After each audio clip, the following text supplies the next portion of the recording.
हाँ जी, good evening students, good evening to all.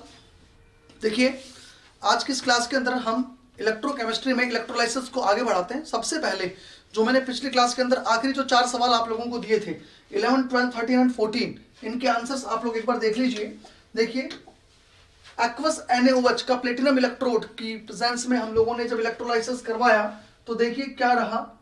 Aqueous means H+ है और OH- है, और NaOH का मतलब है Na+ है और OH- है। ये लीजिए, अब हमारे को ये पता है कि H+ और Na+ में से तो H+ जाएगा और OH- जो है किसी का भी ले लो, कोई फर्क नहीं पड़ता, ये चला गया। तो क्या रहा इसके अंदर, एनोड पे तो ऑक्सीजन गैस मिल गई, एनायन जाएगा और ऑक्सीजन गैस मिल जाएगी। कैथोड में कैटायन जाएगा, हाइड्रोजन गैस हमारे को मिल जाएगी। अब आप देखिएगा, जैसे जैसे as well as electrolysis proceed, वैसे वैसे NaOH कि वाटर के अंदर कंसंट्रेशन बढ़ जाएगी, क्योंकि वाटर का इलेक्ट्रोलाइसिस होने लग जाएगा तो वाटर का अमाउंट कम हो जाएगा, तो NaOH की कंसंट्रेशन बढ़ जाएगी। अमाउंट तो उतना ही है, ओवरऑल कंसंट्रेशन बढ़ जाएगी। तो NaOH की अगर कंसंट्रेशन बढ़ जाएगी तो हम क्या बोलेंगे, इससे सॉल्यूशन की pH भी बढ़ जाएगी। अब मैं आता हूं डाइल्यूट H2SO4 पे। देखिए, डाइल्यूट H2SO4 के अंदर कौन कौन है। इसके अंदर एक तो H+ और OH- है, ये तो वाटर से आ गया बेसिकली, और H2SO4 से हमारे को एक H+ मिल गया और एक सल्फेट मिल गया। ये लीजिए, ये हमारे को H2SO4 से मिल गया। अब आप बताइए मुझे, यहां पे अगर मैं यहां बात करता हूं एनायन की, तो एनायन में सल्फेट और OH- में से OH- जाएगा, क्योंकि इसका डिस्चार्ज पोटेंशियल कम होता है, और H+ से H+ कोई सा भी भेज दो। ये लीजिए, तो एनोड की तरफ एनायन गया और ऑक्सीजन गैस मिलेगी हमारे को, और कैथोड की तरफ कैटायन चला गया, हाइड्रोजन गैस मिल गई। अब जैसे जैसे वाटर का अमाउंट अगर कम हो जाएगा तो सिस्टम के अंदर H2SO4 की कंसंट्रेशन बढ़ने लगेगी, और अगर H2SO4 की कंसंट्रेशन बढ़ने लगेगी, ये लीजिए, अगर इसकी कंसंट्रेशन बढ़ने लगेगी तो इसका मतलब सॉल्यूशन की जो pH है वो कम होने लगेगी। करेक्ट। अब मैं बात करता हूं कंसंट्रेट H2SO4 की। देखिए, कंसंट्रेट H2SO4 के अंदर देखिए सॉल्यूशन में क्या क्या है, आओ इसको देख लेते हैं। इसके अंदर अगर मैं वाटर से लूं तो H+ भी है और OH- भी है, और अगर मैं H2SO4 से लेता हूं तो देखिए H+ भी है और सल्फेट भी है। अब हमारे को यहां देखना है कि किसका डिस्चार्ज पोटेंशियल कम है, ताकि हम इलेक्ट्रोलाइसिस किसका होगा ये पता लगा सके। Is it clear? तो ध्यान से देखिए कि अगर मैं एनोड की तरफ बात करता हूं तो एनोड की तरफ तो एनायन जाएगा। अब एनायन कौन सा जाएगा, तो हमें पता है कंसंट्रेट H2SO4 में डिस्चार्ज पोटेंशियल सल्फेट का OH- से कम होता है। कंसंट्रेट H2SO4 में, कंसंट्रेट सोडियम सल्फेट में, ये सब यही तो बताए थे। तो इसका मतलब एनोड की तरफ तो ये एनायन जाएगा, और कैथोड की तरफ कैटायन, दोनों में से कोई सा भी भेज दो, कोई फर्क नहीं पड़ रहा। Is it clear? ये लीजिए, अब मैं आपसे ये कह दूं, एनोड की तरफ जो ये एनायन गया तो बताइए क्या रहा। एनोड की तरफ जब ये एनायन गया तो हम ये कह दें यहां से S2O8-2 बन गया। हमें पता है ये एक प्रकार का ऑक्सीडेशन क्यों है, बिकॉज यहां ऑक्सीजन -2 से -1 में आ रहा है। दो ऑक्सीजन ऑक्साइड से परऑक्साइड बन जाते हैं, तभी तो इसे ऑक्सीडेशन कह रहे थे हम, ये पिछली क्लास में किया था। ओके, और कैथोड की तरफ कैटायन, ये लीजिए H2 गैस मिल जाएगी हमारे को। अब आप देख रहे हैं कि H2SO4 का ही इलेक्ट्रोलाइसिस हो रहा है, तो as well as electrolysis proceed, हम कहते हैं इसके अंदर H2SO4 की कंसंट्रेशन कम हो रही है, तो सॉल्यूशन की pH धीरे धीरे इंक्रीज होने लग जाएगी। Is it clear? अब मैं आता हूं एक्वस सोडियम सल्फेट पर। अब मैं आ रहा हूं एक्वस सोडियम सल्फेट पर, जरा देखेंगे आप लोग। देखो, एक्वस सोडियम सल्फेट जरा समझा देता हूं मैं आप लोगों को। देखिए, एक्वस सोडियम सल्फेट के अंदर कौन कौन से आयंस हैं, जरा मैं इसकी बात कर लेता हूं।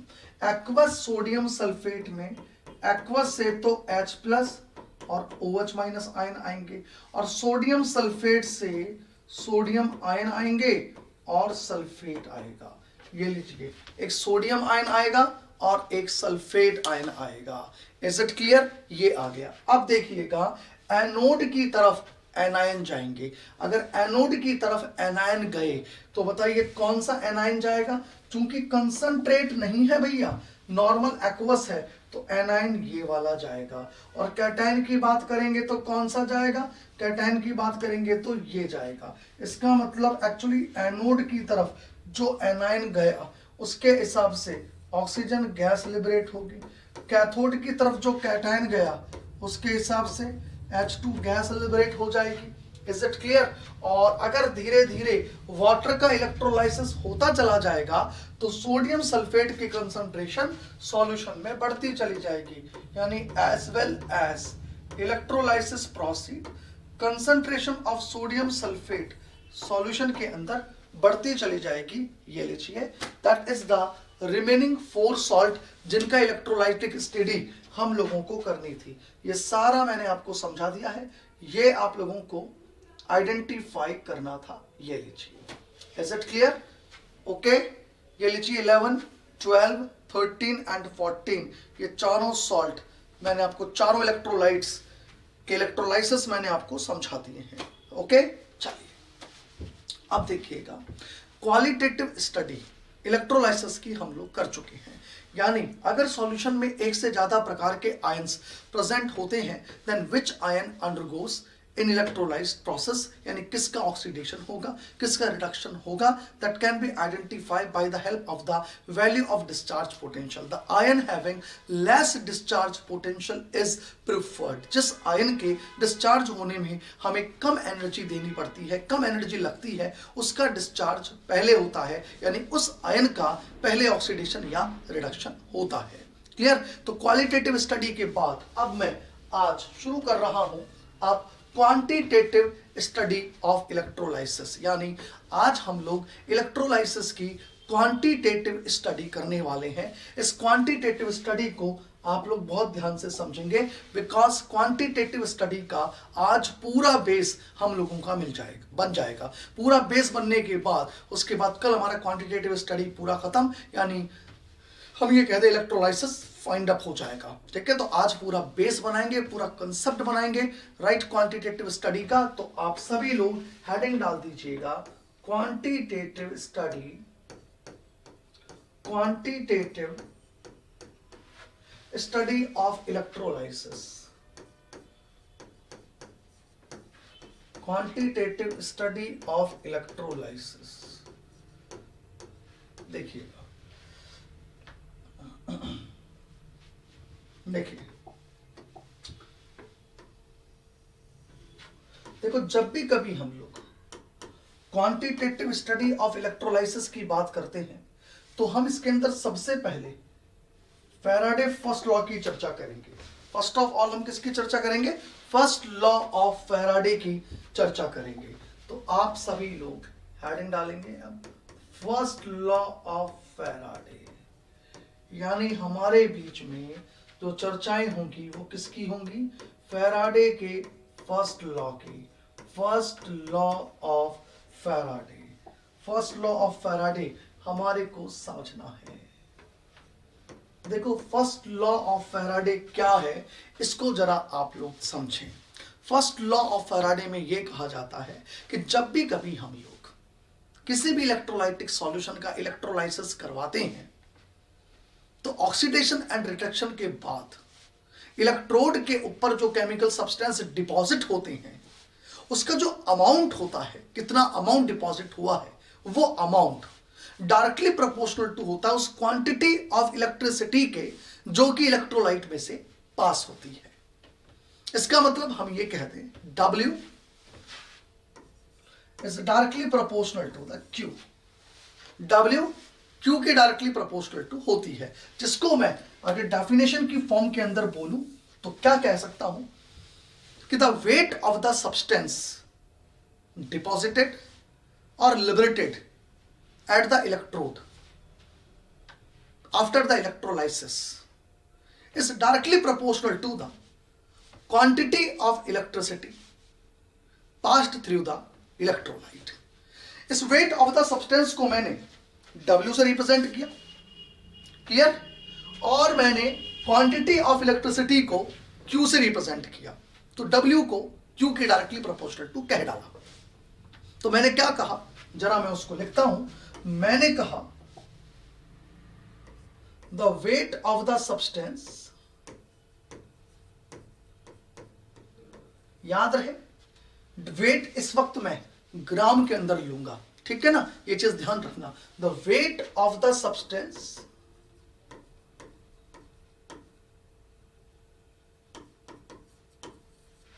deposited, the weight of the substance deposited or liberated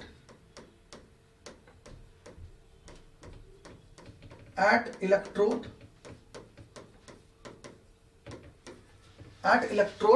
as the result of electrolysis, as the result of electrolysis as the result of electrolysis is directly proportional to the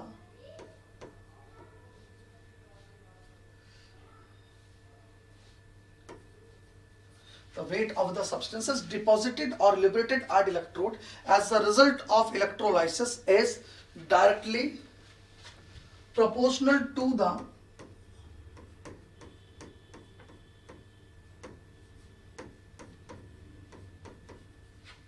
quantity of electricity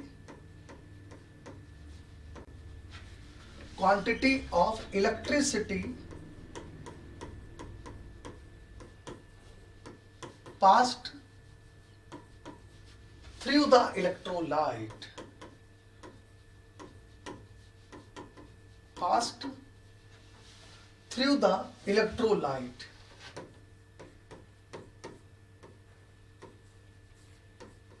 ये लीजिए। यानी हम ये कहते हैं कि किसी भी इलेक्ट्रोलाइट के अंदर जो भी इलेक्ट्रिसिटी पास हुई है उसके डायरेक्टली प्रोपोर्शनल टू होती है। यानी मैं ये कह दूं कि W is directly proportional to the Q. That is the equation number 1. W जो है वो Q के डायरेक्टली प्रोपोर्शनल टू है। अब यहां पे W क्या है और यहां पे Q क्या है, जरा मैं इसकी चर्चाएं कर लूं। तो याद रखना यहां W का क्या मतलब है, weight of the substance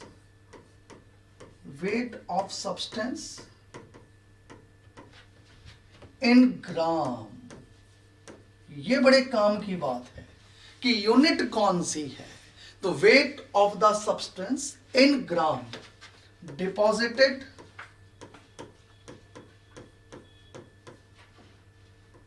eight electrode, ठीक है। और Q क्या है यहां, quantity of electricity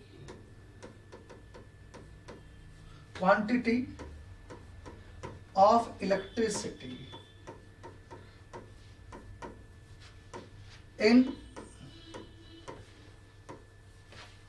coulomb, quantity of electricity in coulomb, ये अपने को ध्यान रखना है। कौन सी चीज क्या है यहां, ये मैंने आपको बता दिया है, करेक्ट। तो W is directly proportional to the Q, जहां W weight of the substance deposited at electrode grams के अंदर है और Q क्वांटिटी ऑफ इलेक्ट्रिसिटी है जो कि कूलाम के अंदर रिप्रेजेंट की जाती है। क्लियर। अब हमको ये भी पता है, हम ये जानते हैं कि जो Q होता है Q that should be equals to the IT। Q की वैल्यू किसके बराबर होती है, IT के बराबर होती है। That is the equation number 2, ये आपको पता होना चाहिए। अब यहाँ I क्या है, यहाँ T क्या है, ये भी हम लोगों को पता होना चाहिए। चूंकि Q इक्वल्स टू IT, तो I क्या है यहाँ, I equals to current in ampere, I current in ampere है, और T जो है वो क्या है, टाइम इन सेकेंड। एक एक यूनिट ध्यान रखना कि I करंट है जो कि एम्पियर में रिप्रेजेंट होगा और T टाइम है जो कि सेकंड के अंदर रिप्रेजेंट होगा। क्लियर? ये लीजिए, इसका मतलब मैं ये कह सकता हूं कि ये जो Q है, ये जो Q है वो Q, ठीक है, एक सेकंड, ये एक सेकंड, ये Q इक्वल्स टू, हाँ ठीक है, IT हो गया, है ना।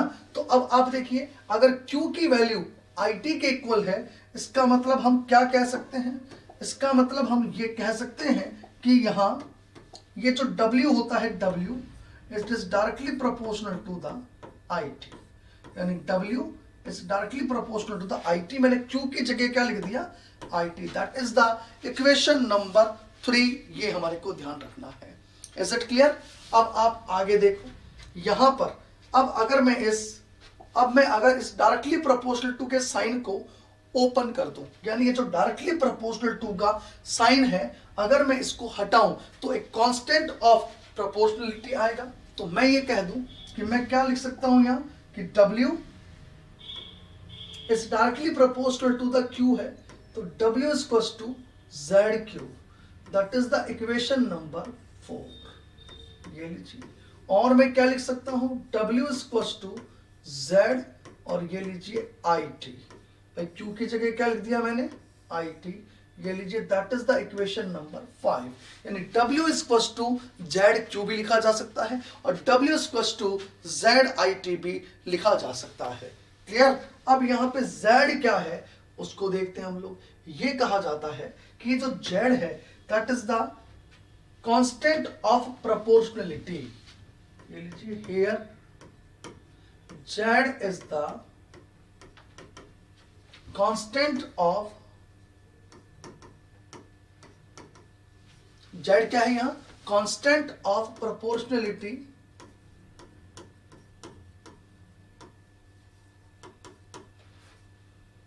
Z is the constant of proportionality called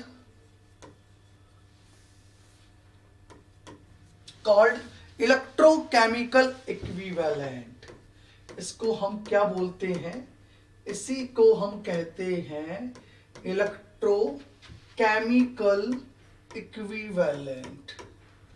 ये लीजिए, it is called electrochemical equivalent. ध्यान रखिएगा, Z एक कांस्टेंट ऑफ प्रोपोर्शनलिटी है जिसको हम इलेक्ट्रोकेमिकल इक्विवेलेंट कहते हैं, और इसकी जो नेचर है, मतलब इसकी जो वैल्यू होती है वो नेचर ऑफ मेटल पे या नेचर ऑफ आयन पे डिपेंड करती है। It is the characteristics property of nature of metal, ये ध्यान रखना, या जो भी आयन हमने काम में लिया है उस आयन पे डिपेंड करती है। मतलब इलेक्ट्रोलाइसिस में आपने जो भी इलेक्ट्रोलाइट लिया है एक्चुअली उसकी नेचर पे डिपेंड करती है। तो नेचर ऑफ मेटल कह दूं या नेचर ऑफ आयन कह दूं, तो Z is the constant of proportionality called electrochemical equivalent and its value, या कह दो it is the characteristics property of, it is the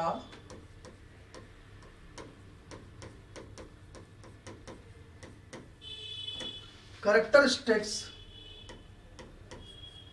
it is the characteristics property of, it is the characteristics property of metal, या कह दो ion. जो भी metal या जो भी आयन हमने लिया है ये उसकी कैरेक्टरिस्टिक्स प्रॉपर्टी होती है। आओ अब इसमें हम आगे चलते हैं। अगर मान लीजिए मैं आपसे ये कहूं कि let I equals to 1 ampere, ये लीजिए, and T equals to 1 second. अब एक बात बताओ यार, अगर I 1 एम्पियर हो गया और T 1 सेकंड हो गया तो Q इक्वल्स टू IT होता है। I और T दोनों 1 एम्पियर और 1 सेकंड है। इसका मतलब, अरे ये हो गया क्या, इसका मतलब Q इक्वल्स टू 1 कूलाम हो गया। अरे क्या हो गया, Q इक्वल्स टू 1 कूलाम हो गया। तो मैं कह दूं Q की वैल्यू 1 कूलाम कह दिया जाए, या I और T की वैल्यू 1 एम्पियर 1 सेकंड कह दिया जाए, कुछ भी कह दूं मैं इसमें से, तो भाई ये जो W की वैल्यू आई, ये जो W की वैल्यू आई, अरे ये किसके बराबर आई, हमने कहा W Q के बराबर, सॉरी क्या लिख दिया, इसका मतलब इससे W Z के बराबर आ गया, W क्या हो गया, Z के इक्वल आ गया, that is the equation number 6। अरे ऐसा कब हुआ, मैंने कहा ऐसा तब हुआ जब Q कैसा था, Q की वैल्यू हो गई 1 कूलाम, या मैं कह दूं I और T की वैल्यू क्या क्या हो गई, 1 एम्पियर हो गई, 1 सेकंड हो गई, तो उस वक्त W की वैल्यू किसके बराबर हो गई, Z के बराबर हो गई। इसका मतलब क्या हुआ, इसका मतलब ये हुआ कि इलेक्ट्रोकेमिकल इक्विवेलेंट क्या है, तो electrochemical equivalent is nothing but it is the weight of the substance in gram when 1 ampere current is passed for 1 second during the electrolysis, या मैं ये कह दूं कि electrochemical equivalent is the weight of the substance in gram when 1 coulomb of electricity is passed through the electrolyte during electrolysis। electrolysis के दौरान अगर 1 coulomb electricity pass हो रही है तो उस दौरान जो भी wait of the substance deposit हो रहा है उसी वेट को हम इलेक्ट्रोकेमिकल इक्विवेलेंट कह सकते हैं। तो बिल्कुल दिमाग में सेट रखिएगा, क्योंकि आगे जाके सारी कहानी इस जेड के इर्द गिर्द घूमने वाली है, ये ध्यान रखना। इस जेड को डिफाइन करना, आगे जाके इस जेड की वैल्यू को निकालना है, तो फीलिंग आनी चाहिए व्हाट इज जेड, कि जेड इज नथिंग, जेड वो वेट ऑफ द सब्सटेंस है, सब्सटेंस का डिपॉजिट होने वाले सब्सटेंस का वो वेट ऑफ द सब्सटेंस है जो कि 1 कूलाम ऑफ इलेक्ट्रिसिटी पास होने के दौरान डिपॉजिट होता है। तो मैं क्या लिख सकता हूं यहां पर इलेक्ट्रोकेमिकल इक्विवेलेंट के बारे में, आओ देखो हम क्या क्या लिख सकते हैं। हम लिख सकते हैं कि that means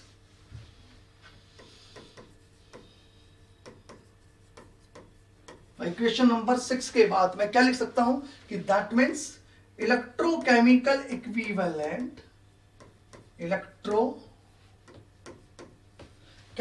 equivalent, electrochemical equivalent is the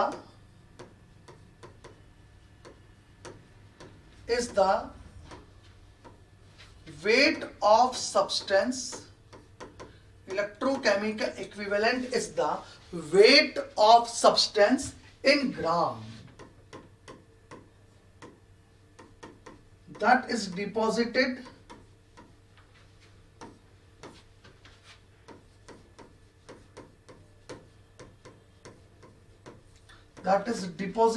or liberated, that is deposited or liberated when 1 ampere current is passed, 1 ampere current is passed through electrolyte,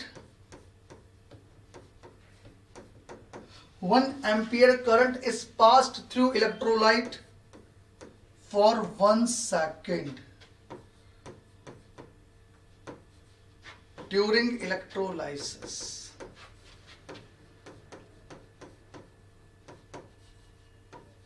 ये लीजिए, इस दौरान जो भी वेट सब्सटेंस, जो भी सब्सटेंस का वेट डिपॉजिट हो रहा है उसे ही मैं क्या बोलता हूं, इलेक्ट्रोकेमिकल इक्विवेलेंट। यही हो गया।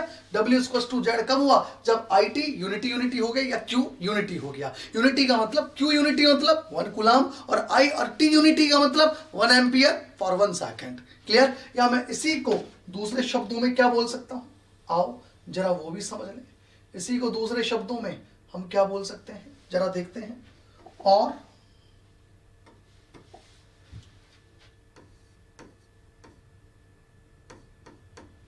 It is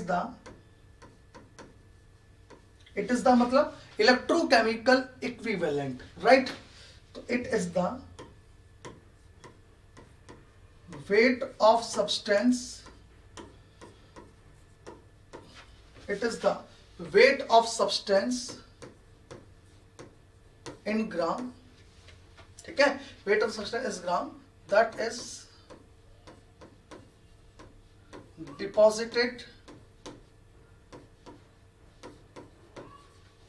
deposited when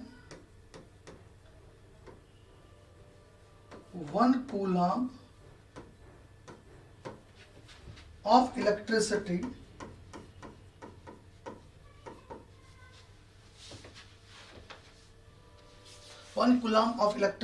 is passed through electrolyte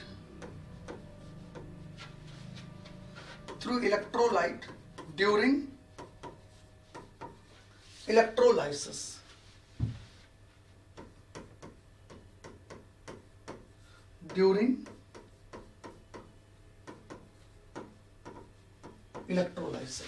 ठीक है, तो 1 coulomb of electricity is passed through electrolyte during electrolysis.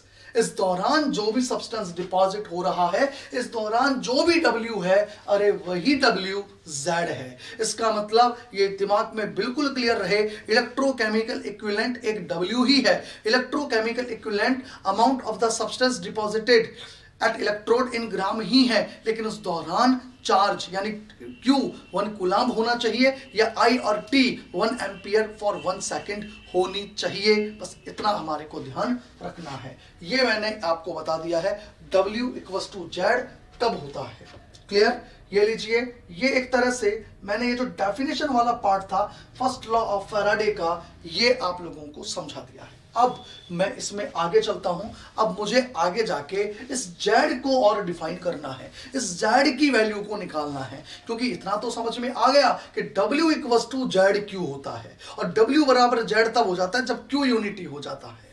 हमें यह भी समझ में आ गया W इक्वल्स टू ZIT होता है और W इक्वल्स टू Z तब होता है जब I और T दोनों यूनिटी हो जाते हैं। लेकिन ये Z मैथमेटिकली एक्सप्रेशन इसका क्या है, हमें केवल ये समझना है। उसको समझने के लिए मैं आपसे थोड़ी इधर उधर की बातें करूंगा। बहुत छोटे छोटे से कंसेप्ट मैं आप लोगों से डिस्कस करूंगा जो कि 11वीं क्लास के कंसेप्ट हैं, बिल्कुल 11th क्लास के कंसेप्ट हैं। आप में से बहुत लोगों को आते भी होंगे, लेकिन हाँ किसी के टच में नहीं है, थोड़ा सा धुंधला धुंधला अगर हो चुका है, तो मैं जरा उन चीजों को आपसे पहले एक बार डिस्कस कर लूं, ताकि जब मैं Z की वैल्यू से डील करने लगूं और मैं इस टॉपिक की गहराई में जाने लगूं तो किसी के 1% प्रॉब्लम ना आए, किसी के यहां सलवटे ना पड़े, उसके हर चीज स्मूथली दिमाग में जाती रहे। आप समझते चलो। देखो अब मैं बात करता हूं यहां, देखिए नेक्स्ट टॉपिक की। देखिए छोटी छोटी सी बातें अब मैं समझा रहा हूं, थोड़ी देर तक मैं आगे का टॉपिक पढ़ाने के लिए जो चीजें मुझे चाहिए, मतलब आप लोगों को आनी चाहिए, मैं जरा वो डिस्कस कर लेता हूं।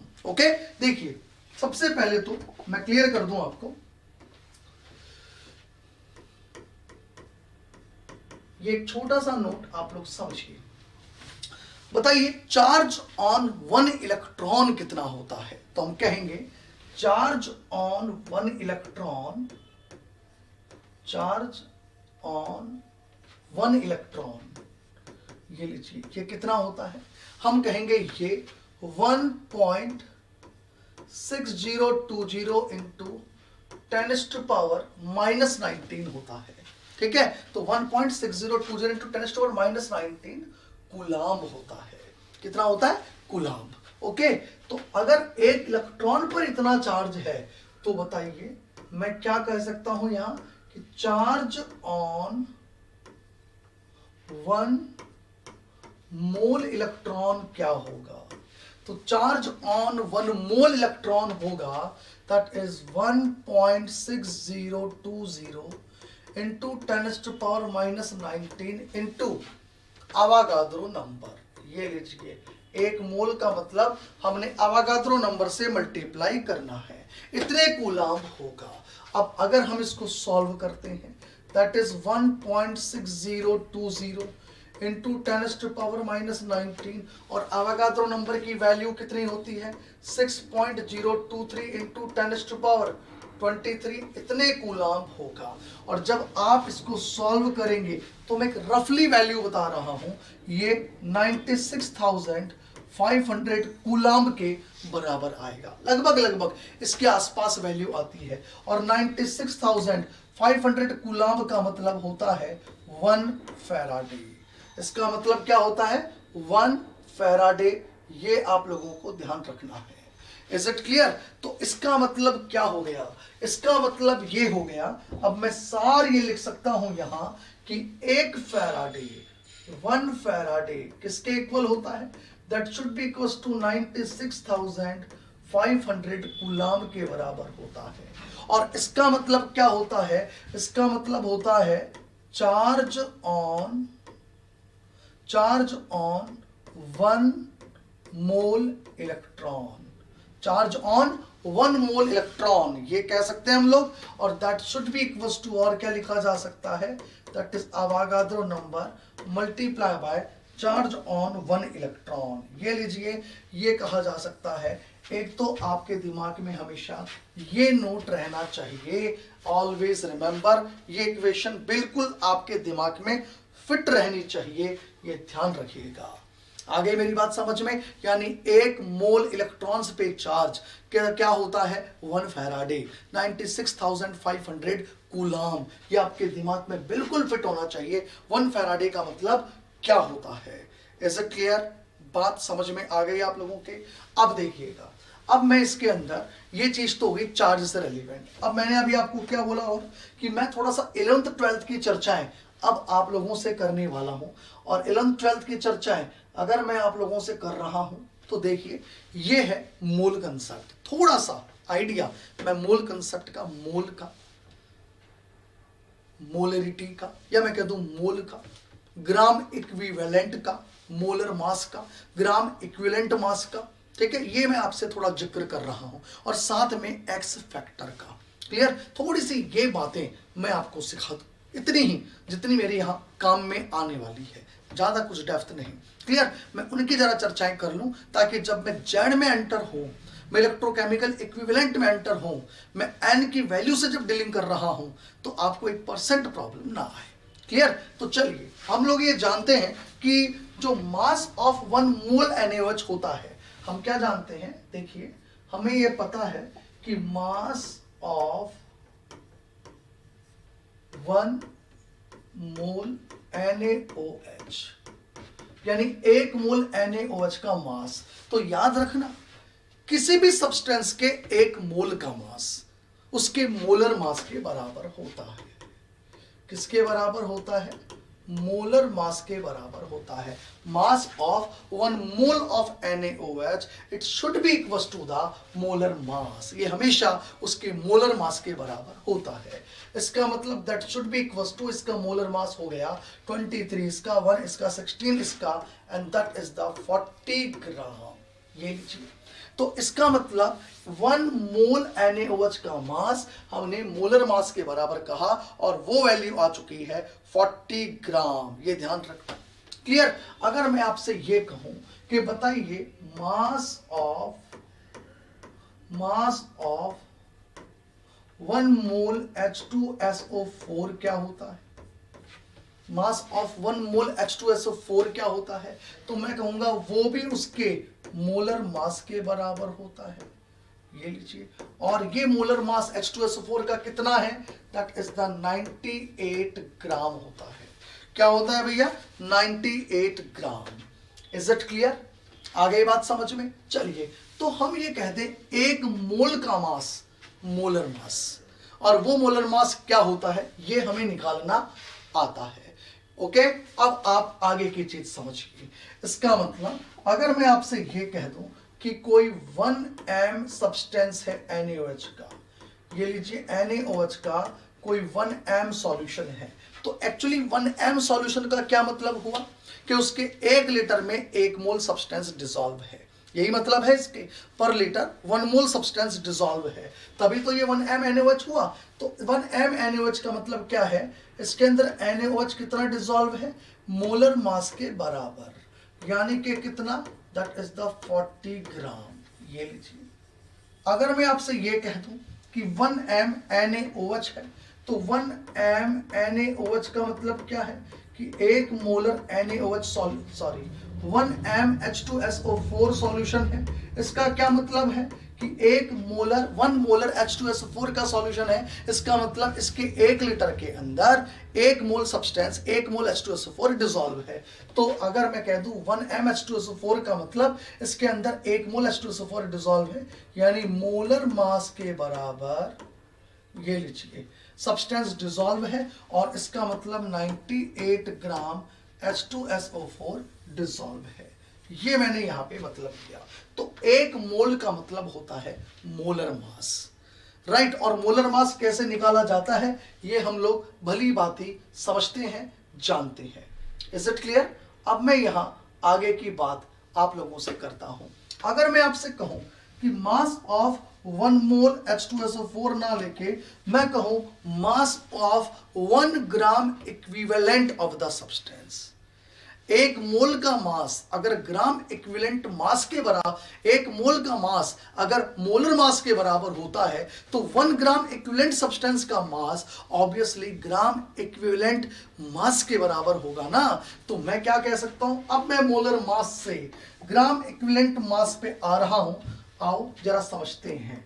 अगर मैं आपसे ये कहूं मास of 1 gram equivalent of substance, 1 gram equivalent of substance, तो बताइए किसके बराबर होगा। तो हम जानते हैं कि 1 मोल सब्सटेंस का मास अगर मोलर मास के बराबर है, तो 1 ग्राम इक्विवेलेंट कोई सब्सटेंस है तो इसका मास ग्राम इक्विवेलेंट मास के बराबर होगा। That should be equals to the gram equivalent mass. तो mass of 1 gram equivalent of substance that should be equals to the gram equivalent mass. अब हमें यह पता होना चाहिए ये ग्राम इक्विवेलेंट मास होता क्या है। हमें क्या पता होना चाहिए एक्चुअली ये ग्राम इक्विवेलेंट मास है क्या। तो देखो भैया ध्यान रखना, ये जो ग्राम इक्विवेलेंट मास है that is the gram equivalent मास, समझिएगा, जिसको मैं GEM कह सकता हूं। याद रहे ये ग्राम इक्विवेलेंट मास किसके बराबर होता है, that should be equals to the molar mass and that is divided by X factor। Gram equivalent mass, मैंने कहा 1 ग्राम इक्विवेलेंट सब्सटेंस का मास ग्राम इक्विवेलेंट मास के बराबर होता है। Mathematically gram equivalent mass equals to होता है molar mass upon X factor. अब ये X फैक्टर क्या है, अब ये X फैक्टर क्या है हमारे को ये समझना बहुत जरूरी है।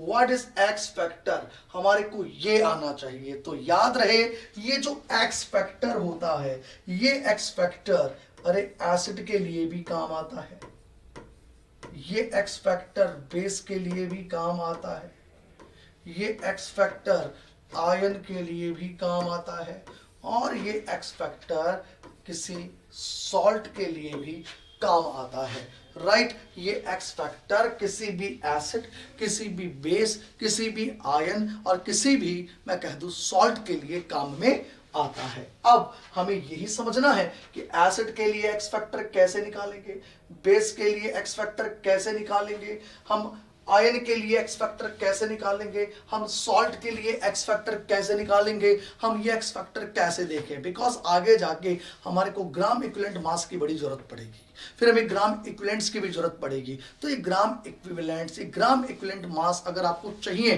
तो आएंगे तो मोलर मास से ही ना, राइट। अब मोलर मास से आएंगे कैसे, जब X फैक्टर से डिवाइड करोगे। अब X फैक्टर आपको पता होना चाहिए किसके लिए क्या होता है। तो आओ इसको जरा समझते हैं।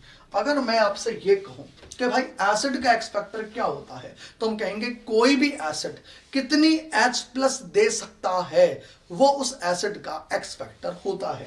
कोई भी एसिड के पास कितनी रिप्लेसेबल H+ आयंस हैं वही उस एसिड का X फैक्टर होता है, ये हम लोग कहते हैं। आई बात समझ में? तो बताइए अगर मैं H2SO4 की बात करता हूं तो H2SO4 के लिए एक्स फैक्टर कितना होता है? हम कहते हैं 2 होता है। अगर मैं HCl की बात करता हूं तो बताइए HCl के लिए एक्स फैक्टर कितना होता है? हम कहेंगे HCl के लिए एक्स फैक्टर 1 होता है। अगर मैं HNO3 की बात करता हूं तो HNO3 के लिए एक्स फैक्टर कितना होता है?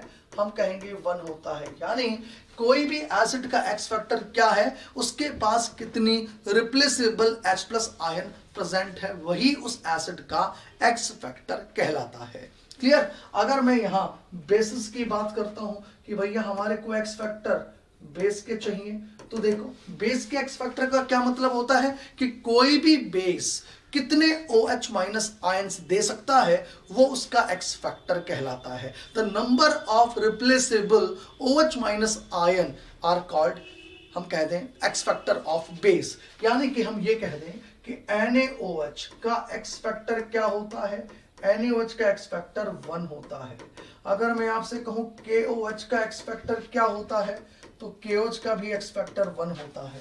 अगर मैं आपसे कहूं कैल्शियम हाइड्रोक्साइड का एक्स फैक्टर क्या होता है, तो हम कहेंगे इसका एक्स फैक्टर 2 होता है। ये लीजिए, ये मैंने बेस के एक्स फैक्टर की बात कर ली है। अब मैं after the X factor of base, base के एक्स फैक्टर के बाद मैं बात करता हूं किसी भी आयन का एक्स फैक्टर। भाई एक्स फैक्टर किसी भी आयन का भी हो सकता है, तो याद रखना किसी भी आयन का एक्स फैक्टर क्या होता है? उस आयन पर उपस्थित चार्ज, किसी भी आयन पर कितना चार्ज प्रेजेंट है, वही उस आयन का एक्स फैक्टर होता है। क्लियर? तो यहां एक्स फैक्टर क्या है? Charge carried by ion, charge carried by ion is the X factor,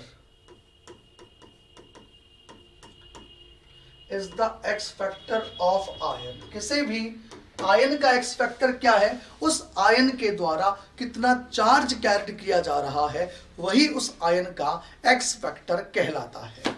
clear? अब आप देखिएगा यहां पर अगर मैं चार्ज की बात ही कर रहा हूं, तो आओ जरा समझते हैं। अगर मैं कहूं H प्लस आयन का ही एक्स फैक्टर लेना है मुझे, तो मुझे क्लोराइड का एक्स फैक्टर लेना है, मुझे सल्फेट का एक्स फैक्टर लेना है, मुझे एल्यूमिनियम आयन का एक्स फैक्टर लेना है, मुझे कैल्शियम आयन का एक्स फैक्टर लेना है। ये लीजिए, राइट। मुझे यहाँ इन आयंस के एक्स फैक्टर की बात करनी है। ओके, मुझे OH माइनस आयन का एक्स फैक्टर लेना है, आयन का एक्स फैक्टर लेना है, राइट। तब इनके एक्स फैक्टर क्या क्या है, तो देखिएगा OH माइनस का एक्स फैक्टर 1 है, इसका एक्स फैक्टर भी 1 है, क्लोराइड का एक्स फैक्टर 1 है, सल्फेट का एक्स फैक्टर 2 है। Is it clear? आगे देखिएगा, अगर मैं आपसे कहूं एल्यूमिनियम आयन का एक्स फैक्टर कितना है? 3 है। कैल्शियम प्लस 2 आयन का एक्स फैक्टर कितना है? 2 है। अगर मैं कहूं फॉस्फेट का एक्स फैक्टर कितना है, तो आप कहोगे 3 है। अगर मैं आपसे कहूं कार्बोनेट का एक्स फैक्टर कितना है, तो आप कहेंगे 2 है। अगर मैं ये कहूं कि बताइए बाइकार्बोनेट का एक्स फैक्टर कितना है, तो आप कहोगे 1 है।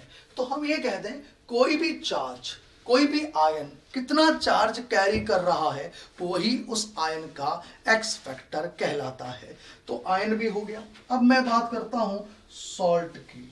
अब आप देखिए सॉल्ट के एक्स फैक्टर से क्या मतलब है। देखिए सॉल्ट का एक्स फैक्टर जरा समझिएगा। किसी भी सॉल्ट के एक्स फैक्टर के लिए यह कहा जाता है कि सॉल्ट में कुल कितना पॉजिटिव चार्ज आयन या कुल कितने नेगेटिव चार्ज आयंस प्रेजेंट हैं, वही उस सॉल्ट का एक्स फैक्टर कहलाता है। टोटल पॉजिटिव चार्ज या कह दूं total negative charge present in the salt is the X factor of the given salt, right. तो हम कह दें total positive charge, total positive charge और टोटल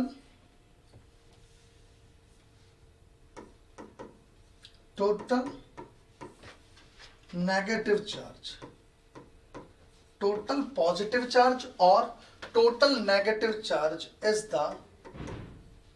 द एक्स फैक्टर, यही क्या होता है, एक्स फैक्टर। टोटल पॉजिटिव या कह दूं total negative charge is the X factor, ये सॉल्ट का एक्स फैक्टर होता है।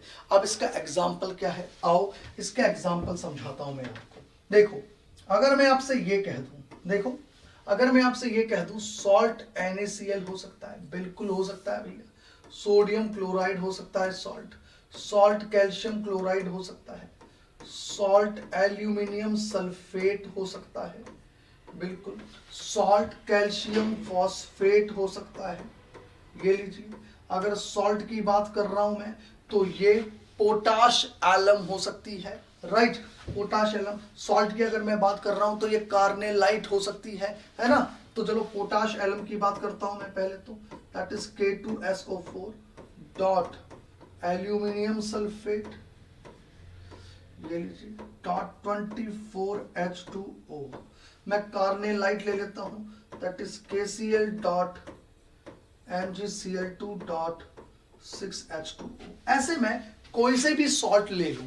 अब इन सॉल्ट के एक्स फैक्टर्स क्या हैं? सॉल्ट के एक्स फैक्टर्स के लिए मैं ये कह रहा हूं कि इन सॉल्ट में उपस्थित कुल पॉजिटिव चार्ज या फिर कुल नेगेटिव चार्ज ही उसका एक्स फैक्टर है। तो देखो भाई, अरे देखो इनके एक्स फैक्टर्स लिख रहा हूं मैं, जरा ध्यान से देखो। देखिए NaCl में कुल पॉजिटिव चार्ज कितना है, एक सोडियम +1 है और क्लोराइड भी -1 है, तो कुल पॉजिटिव तो एक ही है, तो एक्स फैक्टर इसका 1 हो गया।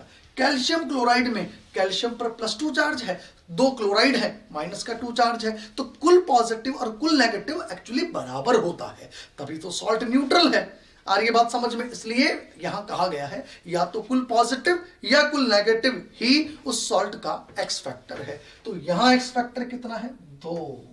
एल्यूमिनियम सल्फेट, तो बताइए 2 एल्यूमिनियम है, एक एल्यूमिनियम पे +3 चार्ज है, राइट। एक सेकेंड, ये यहां 2 नहीं है 3 है, ठीक है। तो एक एल्यूमिनियम के ऊपर +3 चार्ज है, कुल ऐसे 2 एल्यूमिनियम है, तो कुल पॉजिटिव चार्ज कितना हो गया, 6, तो एक्स फैक्टर इसका 6 होगा। या ऐसे कह दो एक सल्फेट के ऊपर -2 चार्ज है, कुल 3 सल्फेट है तो -6 चार्ज हो गया, तो एक्स फैक्टर 6 हो गया। तो कुल पॉजिटिव या कुल नेगेटिव कुछ भी कह सकते हो। इधर देखो कैल्शियम फॉस्फेट 6 हो गया, पोटाश एलम कुल पॉजिटिव कितना है, तो 2+ तो पोटेशियम से आ गए और 6+ एल्यूमिनियम से आ गए, तो कुल कितने हो गया, 8 एक्स फैक्टर। और अगर मैं इसकी बात करूं तो एक्स फैक्टर आ रहा है 3। ये लीजिए, ये किसी भी सॉल्ट के लिए मैंने एक्स फैक्टर की यहां चर्चाएं कर ली हैं। आगे मेरी बात समझ में? तो इस तरीके से आप किसी भी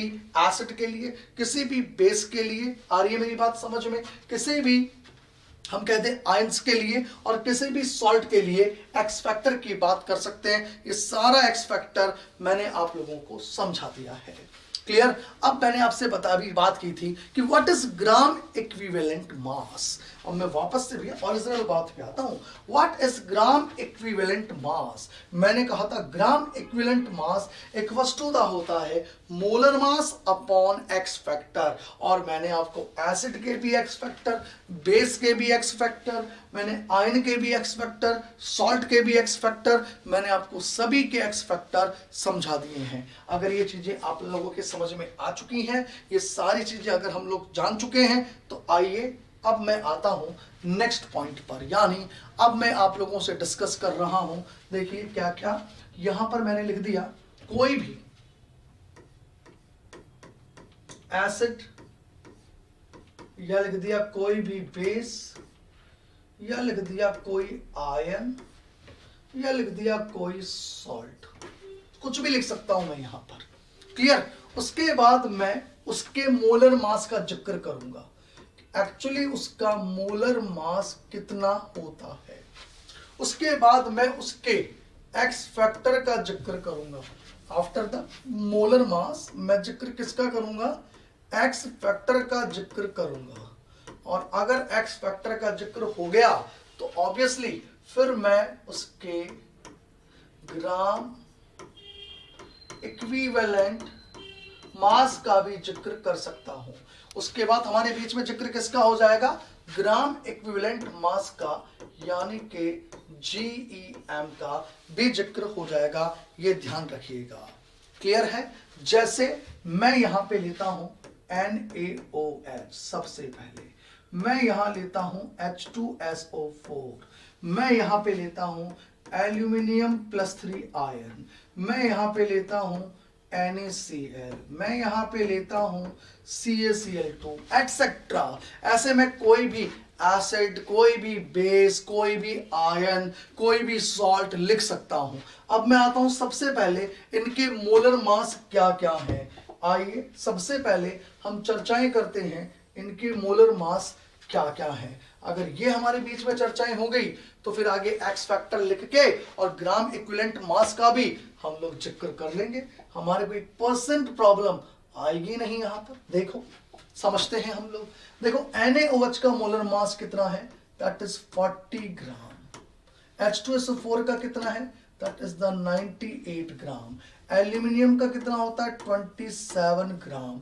NaCl का कितना होता है, 23। तो सोडियम का और क्लोरीन का 35.5, तो ये कितना हो गया, दैट इज द 58.5 ग्राम। और कैल्शियम क्लोराइड का कितना हो गया, 71 तो हो गया हमारा क्लोरीन का, और कैल्शियम का कितना हो गया 40, तो 70 और 40 100, तो ये हो गया 111 ग्राम। ये लीजिए, ये बात हुई इनके मोलर मास की। कोई परेशानी नहीं है किसी को भी यहां तक तो ठीक है। आफ्टर द मोलर मास अब मैं एक्स फैक्टर की बात करता हूं। इसका एक्स फैक्टर 1 होता है, H2SO4 का एक्स फैक्टर 2 होता है, एल्यूमिनियम का एक्स फैक्टर 3 होता है, NaCl का 1 है और इस सॉल्ट का 2 है। अब एक बात बताइए, what is gram equivalent mass. तो अभी मैंने आपको बताया था gram equivalent mass equals to the molar mass upon X factor, यानी मोलर मास को अगर हम एक्स फैक्टर से डिवाइड कर दें तो फिर हमारे को ग्राम इक्विवेलेंट मास मिल जाएगा। Is it clear. इसका मतलब क्या हो गया कि यहां पर molar mass that is divided by x factor, तो इसका ग्राम इक्विवेलेंट मास भी 40 ग्राम ही होगा। यहां पर ग्राम इक्विवेलेंट मास 49 ग्राम होगा। यहां ओनली 9 ग्राम ही ग्राम इक्विवेलेंट मास रह चुका है, ये ध्यान रखिएगा आप लोग। Is it clear. आगे देखिएगा, NaCl का मोलर मास और ग्राम इक्विवेलेंट मास बराबर रहेगा, दैट इज द 58.5 ग्राम। और अगर कैल्शियम क्लोराइड की मैं बात करता हूं तो ये हो गया आपका 55.5 ग्राम। ये लीजिए, ये हुआ आपका कैल्शियम क्लोराइड का ग्राम equivalent mass. Is it clear. ये लीजिए, ये मैंने आप लोगों से मोलर मास से, किसी का भी मोलर मास से ग्राम इक्विवेलेंट मास कैसे निकालते हैं ये मैंने आपको समझा दिया है। यानी मोलर मास को अगर एक्स फैक्टर से डिवाइड कर दिया जाए, किसी का भी हमें मोलर मास गिवन है, यदि हम उससे को उसके एक्स फैक्टर से डिवाइड कर दें तो हमें कॉरेस्पॉन्डिंग ग्राम इक्विवेलेंट मास ऑब्टेन हो जाएगा। ये ध्यान रखिएगा। क्लियर। अब मैं आता हूं दो और छोटी छोटी सी चीजों पे, आओ जरा उसकी भी हम चर्चा कर लेते हैं। देखो, एक चर्चा मैं और करता हूं। देखिए, एक होता है मोल, है ना। क्या होता है, मोल। बताइए मोल कैसे कैलकुलेट करते हैं हम लोग, हम मोल कैसे कैलकुलेट करते हैं, है ना। चलिए इसकी चर्चाएं मैं इधर ही कर लेता हूं, है ना। बताइए मोल कैसे करते हैं हम लोग कैलकुलेट। तो हमारे को पता है मोल निकालने के लिए सिंपल सा फॉर्मूला है, वो फॉर्मूला हम काम में ले सकते हैं। तो कहा जाता है कि मोल इक्वल्स टू होता है मास इन ग्राम अपॉन मोलर मास। यानी अगर हमारे को अमाउंट ग्राम में दिया है और मैं उस सब्सटेंस के मोलर मास से डिवाइड कर दूं उस मास इन ग्राम को, तो हमें मोल मिल जाता है। Mole is a very well known term, इसलिए मोल में कभी कोई दिक्कत आती ही नहीं है। ध्यान रखना, मोल जितनी वेल नोन टर्म है, ये ग्राम इक्विवेलेंट उतनी वेल नोन टर्म नहीं है।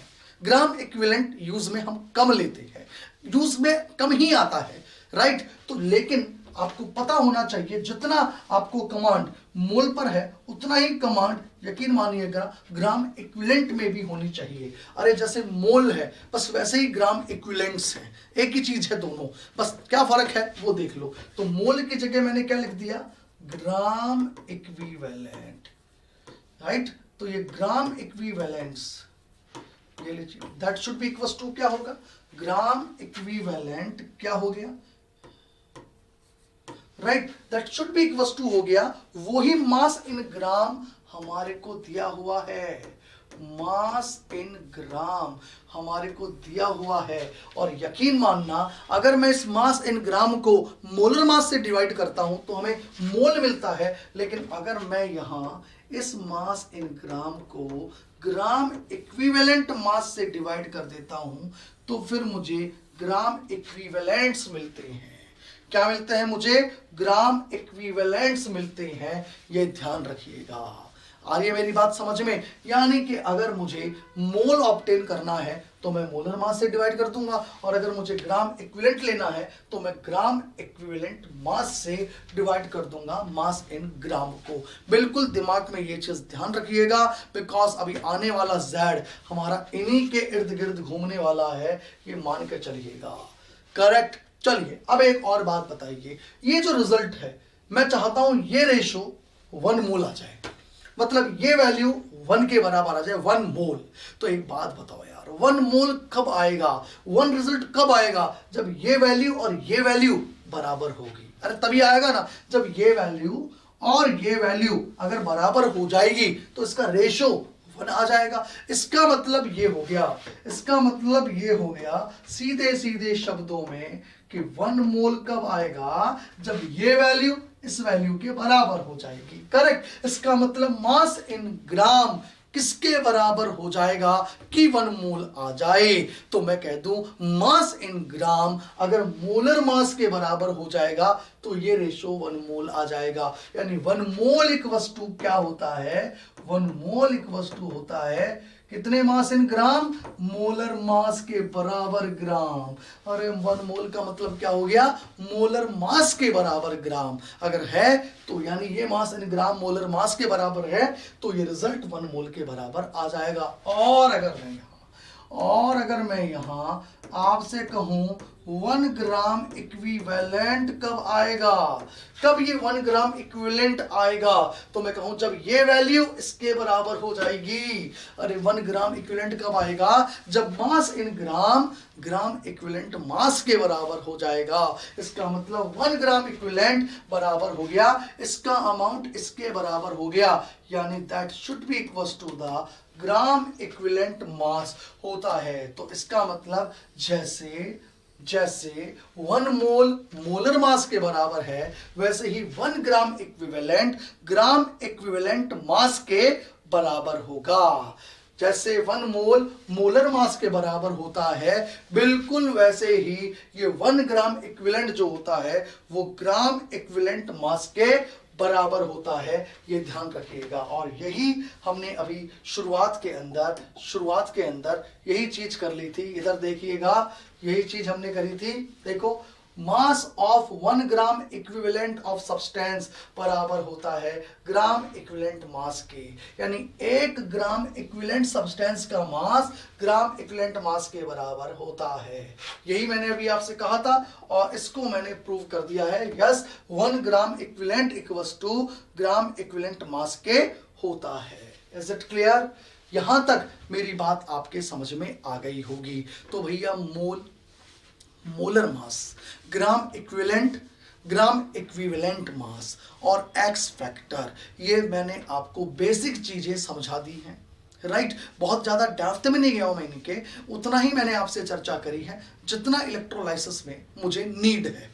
आई बात समझ में? ज़्यादा फिर मैंने एक्स फैक्टर में उलझाया नहीं है, मैं रिडॉक्स बता रहा हूँ, नॉन रिडॉक्स बता रहा हूँ, कहीं मतलब नहीं है। बेसिक चीज़ें मैंने आपको समझा दी हैं। अब मैं इसके अंदर इलेक्ट्रोलाइसिस को आगे बढ़ाता हूँ। ध्यान रहे, हमारे बीच में बातें चल रही थी इसकी, मैं आपको बता देता हूँ, हमारे बीच में चर्चाएं चल रही थी W इक्वल्स टू Z होता है, वेयर Z क्या है? Z is the constant of proportionality, that is called electrochemical equivalent. और हमने लिखा था W इक्वल्स टू ZQ या W इक्वल्स टू ZIT। और W बराबर Z कब हो जाता है? जब या तो Q बराबर 1 कूलाम हो जाता था, या कह दूं I और T 1 एम्पियर और 1 सेकंड हो जाती थी, तो उस वक्त W बराबर Z हो जाता था। यानी Z क्या है? Electrochemical equivalent is nothing but it is the amount of the substance या weight of the substance deposited at electrode when 1 coulomb of electricity is passed through the electrolyte during electrolysis. या मैं ये कह दूं 1 ampere current is passed through the electrolyte during the electrolysis for 1 second.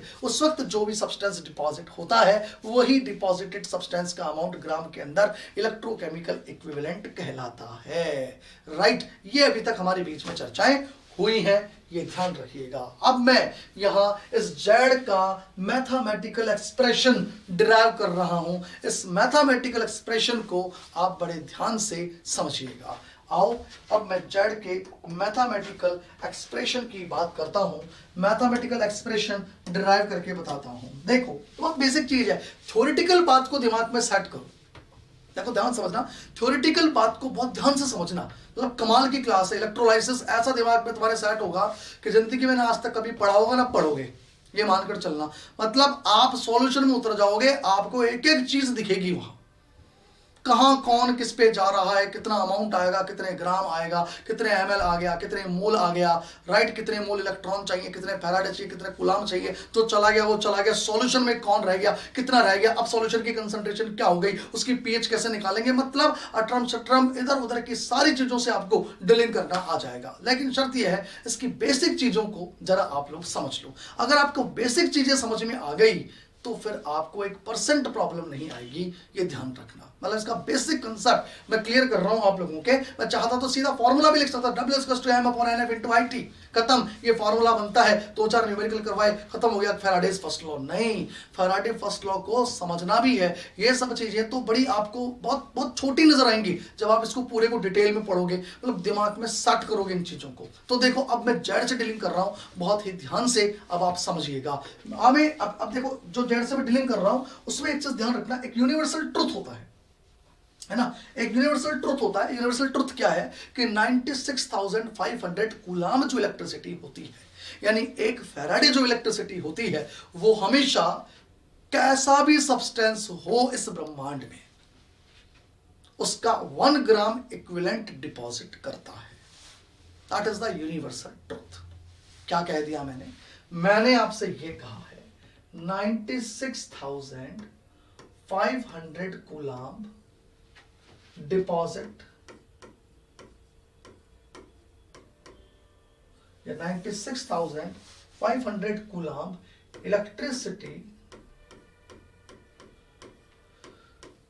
Electricity deposit substance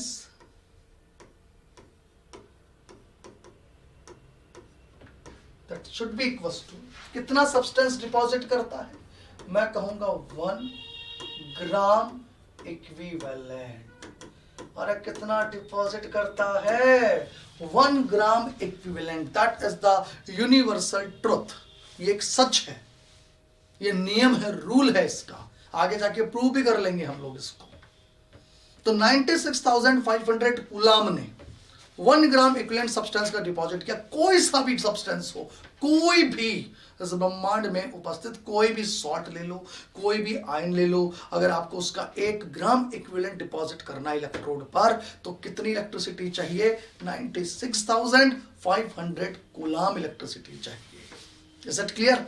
अब एक बात बताइए, what is the meaning of the 1 gram equivalent? अरे यार इस 1 ग्राम इक्विवेलेंट सब्सटेंस से क्या मतलब है? अभी मैंने आपको बताया, अरे 1 ग्राम इक्विवेलेंट डिपॉजिट हो रहा है, इसका मतलब कितने ग्राम डिपॉजिट हो रहा है? हम कहेंगे ग्राम इक्विवेलेंट मास के बराबर ग्राम डिपॉजिट हो रहा है, GEM ग्राम। अरे जैसे NaOH का मोलर मास 40 ग्राम होता है, तो ग्राम इक्विवेलेंट मास भी इसका 40 ग्राम होता है। अरे यार, अरे देखो रे तुम इधर देखो, ये सब क्या है? अरे ये सब क्या है यार, ये सब क्या है? इनको जरा देखो, आंखें खोलो और इनको देखो।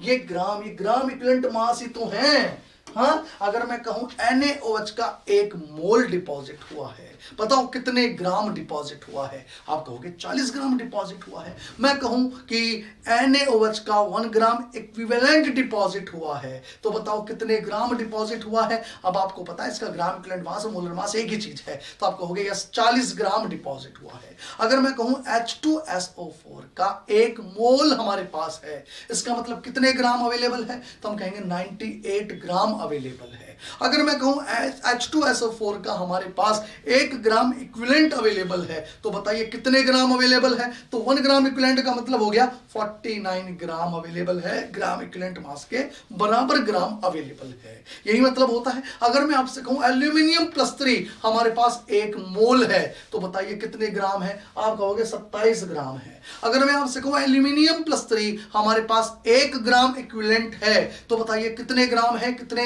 तो आप कहोगे ये हमारे पास केवल 9 ग्राम है। ग्राम इक्विवेलेंट मास इसका क्या है? 9 ग्राम। तो 1 ग्राम इक्विवेलेंट मतलब 9 ग्राम अवेलेबल है, 1 मोल मतलब 27 ग्राम अवेलेबल है। तो हो सकता है जब एक्स फैक्टर की वैल्यू 1 होती है तो उस वक्त आपके मोल और ग्राम इक्विवेलेंट एक ही चीज हो जाती है, यानी कि आपके मोलर मास और ग्राम इक्विवेलेंट मास एक ही चीज हो जाती है। कब? जब एक्स फैक्टर 1 है तो जो मोलर मास है वही ग्राम इक्विवेलेंट मास है। लेकिन अगर एक्स फैक्टर 1 नहीं है, 2 है, 3 है, तो फिर याद रखना मोलर मास कुछ अलग है और ग्राम इक्विवेलेंट मास कुछ अलग है। आई बात समझ में? तो यार अब मैं इसी को तो यहां अप्लाई कर रहा हूं कि 96,596,500 कूलम्ब जो इलेक्ट्रिसिटी है वो कितना सब्सटेंस डिपॉजिट कर रही है? वो 1 ग्राम इक्विवेलेंट सब्सटेंस डिपॉजिट कर रही है। अरे 1 ग्राम इक्विवेलेंट का मतलब कितने ग्राम डिपॉजिट कर रही है? तो आप कहोगे अरे कुछ बहुत ज्यादा नहीं, बस इतने से ग्राम डिपॉजिट कर रही है। अरे ये कोई वैल्यू हो जाएगी? ग्राम इक्विवेलेंट मास कोई वैल्यू है? इतने ग्राम डिपॉजिट कर रहा है, यही मतलब हुआ ना इसका। क्लियर? अगर बात हो रही है एल्यूमिनियम +3 आयन की, तो आप कहोगे ये 9 ग्राम है। अगर बात हो रही है कैल्शियम +2 आयन की, तो आप कहोगे ये 20 ग्राम है, क्योंकि 1 ग्राम इक्विवेलेंट का मतलब वहां हम जानते हैं एल्यूमिनियम के लिए 9 ग्राम होगा, कैल्शियम +2 आयन के लिए 20 ग्राम होगा। अरे ये मान लो मैं यहां पर कैल्शियम +2 आयन कह देता यार, तुम तो ये मान लो मैं यहां कैल्शियम +2 आयन कह देता। लो जी, ये कैल्शियम +2 आयन है। व्हाट इज द मोलर मास? अरे 40 ग्राम। ये लीजिए। What is the X factor? It is 2। What is gram equivalent mass? It is 20 ग्राम। यही तो बात हो गई इसकी। क्लियर है? तो मैं यही चीज आपको समझाने की कोशिश कर रहा हूं कि 1 ग्राम इक्विवेलेंट का मतलब क्या हो गया? ग्राम इक्विवेलेंट मास के बराबर ग्राम। आई बात समझ में? कोई प्रॉब्लम नहीं है हमारे को यहां तक। अब एक और बात बोलो यार, एक और बात बताओ। अरे इसी को मैं और क्या कह सकता हूं? और क्या कह सकता हूं मैं इसको मैं कह सकता हूं ग्राम इक्विवेलेंट मास बराबर होता है। अरे इसका मतलब होता है that is the molar mass, ये लीजिए, and that is divided by x factor. ये लीजिए इतने ग्राम। ये लीजिए, ये कहां से लिख डाला मैंने? ग्राम इक्विवेलेंट मास बराबर क्या होता है? Molar mass upon X factor. ये लीजिए यहां से ले आया मैं। ग्राम इक्विवेलेंट मास बराबर होता है molar mass upon X factor. तो बताइए ऐसे भी लिख सकता हूं मैं इसको, 1 gram equivalent that is the gram equivalent mass के बराबर, और इसी का मतलब molar mass upon X factor. ये कहा मैंने। कब डिपॉजिट हो रहा है इतना अमाउंट डिपॉजिट हो रहा है? 96,500 कूलम्ब इलेक्ट्रिसिटी डिपॉजिट इतना कर रही है। तो बोलिए अगर मैं आपसे ये कह देता कि 96,500 कूलम्ब इलेक्ट्रिसिटी नहीं है बल्कि 1 कूलम्ब इलेक्ट्रिसिटी है, तो अपना क्या हो गया? अपनी ये वैल्यू क्या हो गई? सिंस इतने से इतना हो रहा है तो हम क्या कह सकते हैं? यूनिटरी मेथड लगाते हैं। सो 1 coulomb of electricity, 1 coulomb of electricity deposit substance. कितने सब्सटेंस डिपॉजिट करेगी? तो इसको मैं कई तरीके से कह सकता हूं। कि अगर 96,500 coulomb electricity 1 gram equivalent substance deposit कर रही है, तो 1 कूलाम ऑफ इलेक्ट्रिसिटी डिपॉजिट कितना सब्सटेंस करेगी? अरे ये करेगी 1 ग्राम इक्विवेलेंट अपॉन 96,500, या इसी को मैं क्या बोल सकता हूं? That is the GEM। ये लीजिए, इसी को मैं क्या बोल सकता हूं? GEM अपॉन 96,500 इतने ग्राम। या इसी को मैं और क्या बोल सकता हूं इसके अकॉर्डिंग? अरे that is the molar mass that is divided by x factor, ये लीजिए, और दैट इज 96,500 इतने ग्राम। आई बात समझ में? मैं इनमें से कुछ भी कह सकता हूं। और एक बात बोलो यार, अब कमाल की बात सुनो। कमाल की बात यह है कि 1 कूलाम इलेक्ट्रिसिटी जो भी सब्सटेंस डिपॉजिट करती है, 1 कूलाम इलेक्ट्रिसिटी से जो सब्सटेंस डिपॉजिट होता है, अरे वो सब्सटेंस WZ के बराबर होता है क्या? आओ, यहीं से तो मैंने आप लोगों से चर्चाएं की थी। ये क्या है? 1 coulomb electricity, I 1 ampere, T 1 second, यानी Q बराबर 1 कूलाम। 1 कूलाम इलेक्ट्रिसिटी से जो भी सब्सटेंस डिपॉजिट होता है, दैट इज द W। अरे वो किसके बराबर होता है? Z के बराबर होता है। Is it clear? ये किसके बराबर है? Z के इक्वल है। तो बताइए, अगर ये Z के इक्वल है तो मैं क्या कह सकता हूं कि ये जो वैल्यू है, जो 1 कूलाम इलेक्ट्रिसिटी से सब्सटेंस डिपॉजिट हो रहा है, वो अमाउंट जो W ग्राम है, एक्चुअली वही W Z के बराबर है। ये किसके बराबर हो गया? Z के बराबर हो गया। Is it clear? आ रही है मेरी बात समझ में यहां तक? तो बोलिए, अब हमने Z निकाल डाला है। What is Z?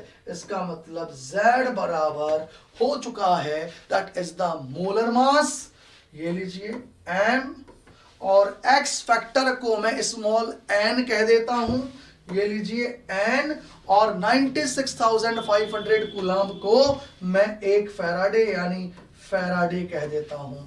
अरे बताइए, Z equals to M upon N into F हो गया। क्लियर है? देखो, मैंने कहा M का मतलब मोलर मास हो गया, X फैक्टर को मैंने N कह दिया, और ये जो 96,500 कूलाम है, इसको मैंने 1 फैराडे कह दिया। और या फिर मैं ये भी कह दूं कि molar mass upon X factor यानी N, ग्राम इक्विवेलेंट मास ही तो है, तो ये रहा आपका GEM, ग्राम इक्विवेलेंट मास, और अपॉन फैराडे। एक्चुअली Z आप ये भी कह सकते हो। तो मैं चाहता तो ये सीधे भी लिख सकता था कि इसको याद कर लेना तुम लोग, राइट, लेकिन ये समझ में आना बहुत जरूरी है, क्योंकि छोटी छोटी सी चीजें क्लियर होंगी तो छोटे छोटे सवालों में नहीं अटकोगे, बल्कि बड़े बड़े सवाल भी बड़े आसानी से सॉल्व कर लोगे। मतलब छोटों में अटकोगे नहीं और बड़ों में रुकोगे नहीं, आपको आराम से हर चीज समझ में आने लगेगी। ठीक है, तो Z equals to M upon NF ये प्रूव कर दिया है मैंने। अब मैं आगे चलता हूं, इसके अंदर ये चीजें मैं आप लोगों को समझा चुका हूं। Z इक्वल्स टू क्या हो गया? M अपॉन NF, और Z equals to gram equivalent mass upon Faraday, ये लीजिए, ये भी मैंने आपको बता दिया है। बोलो, हो गया करेक्ट? अब मैंने अब तक जो पढ़ाया, जरा मैं उसको एक जगह लिख दूं। देखो भाई, हम लोग जान गए, समझ गए, W इक्वल्स टू हो गया हमारा ZQ, तो W इक्वल्स टू हो गया M अपॉन NFQ, ये लीजिए, यही तो पढ़ाया मैंने आपको। और W इक्वल्स टू और क्या हो गया? M अपॉन N को मैं बोल सकता हूं ग्राम इक्विवेलेंट मास। भाई M क्या है? मोलर मास। M क्या है? मोलर मास। तो और मोलर मास को मैंने N से डिवाइड कर दिया तो क्या आ गया? ग्राम इक्विवेलेंट मास। उसको ग्राम इक्विवेलेंट मास को मैंने E कह दिया, तो E अपॉन FQ। बताइए, ये equation number A, equation number B और इक्वेशन नंबर C, ये सभी के समझ में आ गई होगी। W equals to ZQ, W equals to M upon NFQ, और W equals to E upon FQ। ये Q की टर्म में चल रही है सारी बातें। अब आप आगे की बात को भी समझो।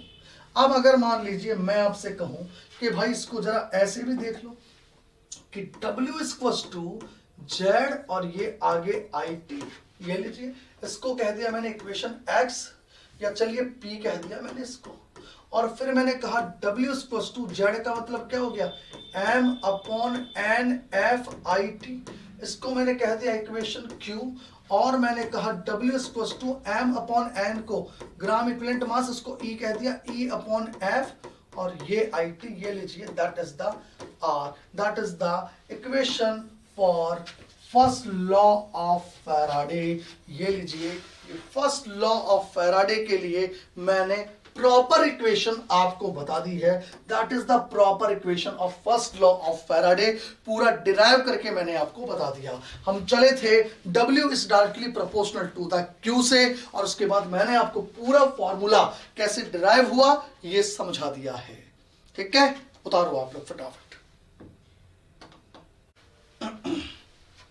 अब आप देखिएगा, अब इस फॉर्मूले के अंदर ये W क्या है, ये Q क्या है, ये I क्या है, ये T क्या है, ये M क्या है, ये E क्या है, और सबसे खतरनाक चीज ये स्मॉल n क्या है, इन सब बातों को हम लोग समझते हैं। ठीक है, तो चलो लिखते चलते हैं। हाँ, ये इसलिए लिखा रहा हूं क्योंकि मैं जो लिखवाऊंगा ये क्या है, उसके साथ में मैं बताऊंगा ये यूनिट क्या है इसकी, मतलब जब आप न्यूमेरिकल सॉल्व करेंगे तो आपको वो किस यूनिट के अंदर रखना है, आपको ये क्लियर होना बहुत जरूरी है। क्लियर? तो चलिए अब मैं लिख देता हूं। सबसे पहले मैं बात करता हूं व्हाट इज W। सबसे पहले W क्या है, तो W के बारे में कहा जाता है it is the weight of the substance deposited और liberated at electrode in gram. ये W ग्राम के अंदर रिप्रेजेंट किया जाता है। तो मैं कहता हूं W equals to weight of substance deposited और लिबरेटेड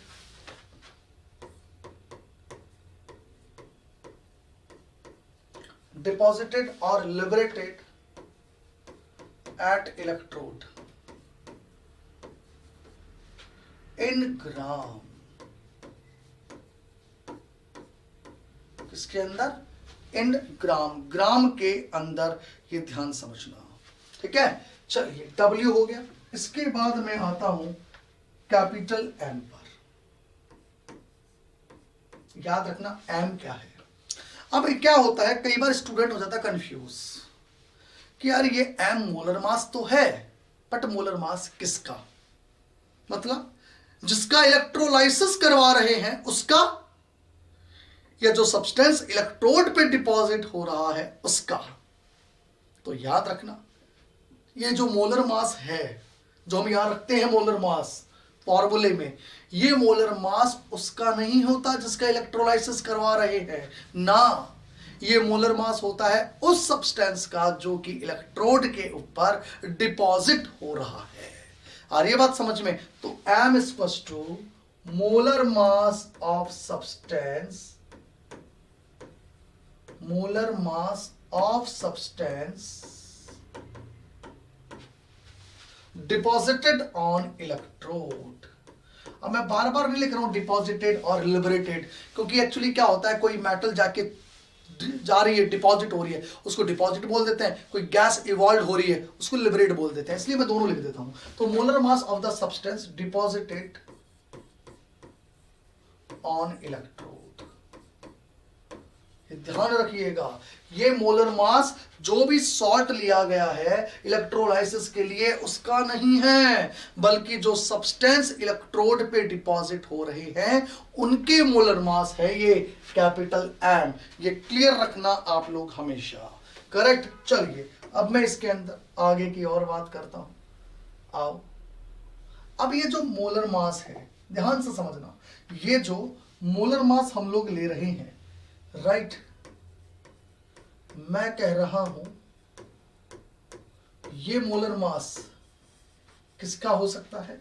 ये मोलर मास इलेक्ट्रोड के ऊपर जो भी सब्सटेंस डिपॉजिट हो रहा है, राइट, वो सब्सटेंस डिपॉजिट हो रहा है, वो सब्सटेंस अगर मेटल है तो मेटल का हो सकता है, अगर गैस को लिबरेट हो रही है तो उसका भी हो सकता है। तो मैं ये कह दूं, ये जो मोलर मास है ये किसका है? उस सब्सटेंस का जो कि इलेक्ट्रोड के ऊपर डिपॉजिट हो रहा है। अगर वो सब्सटेंस कौन है?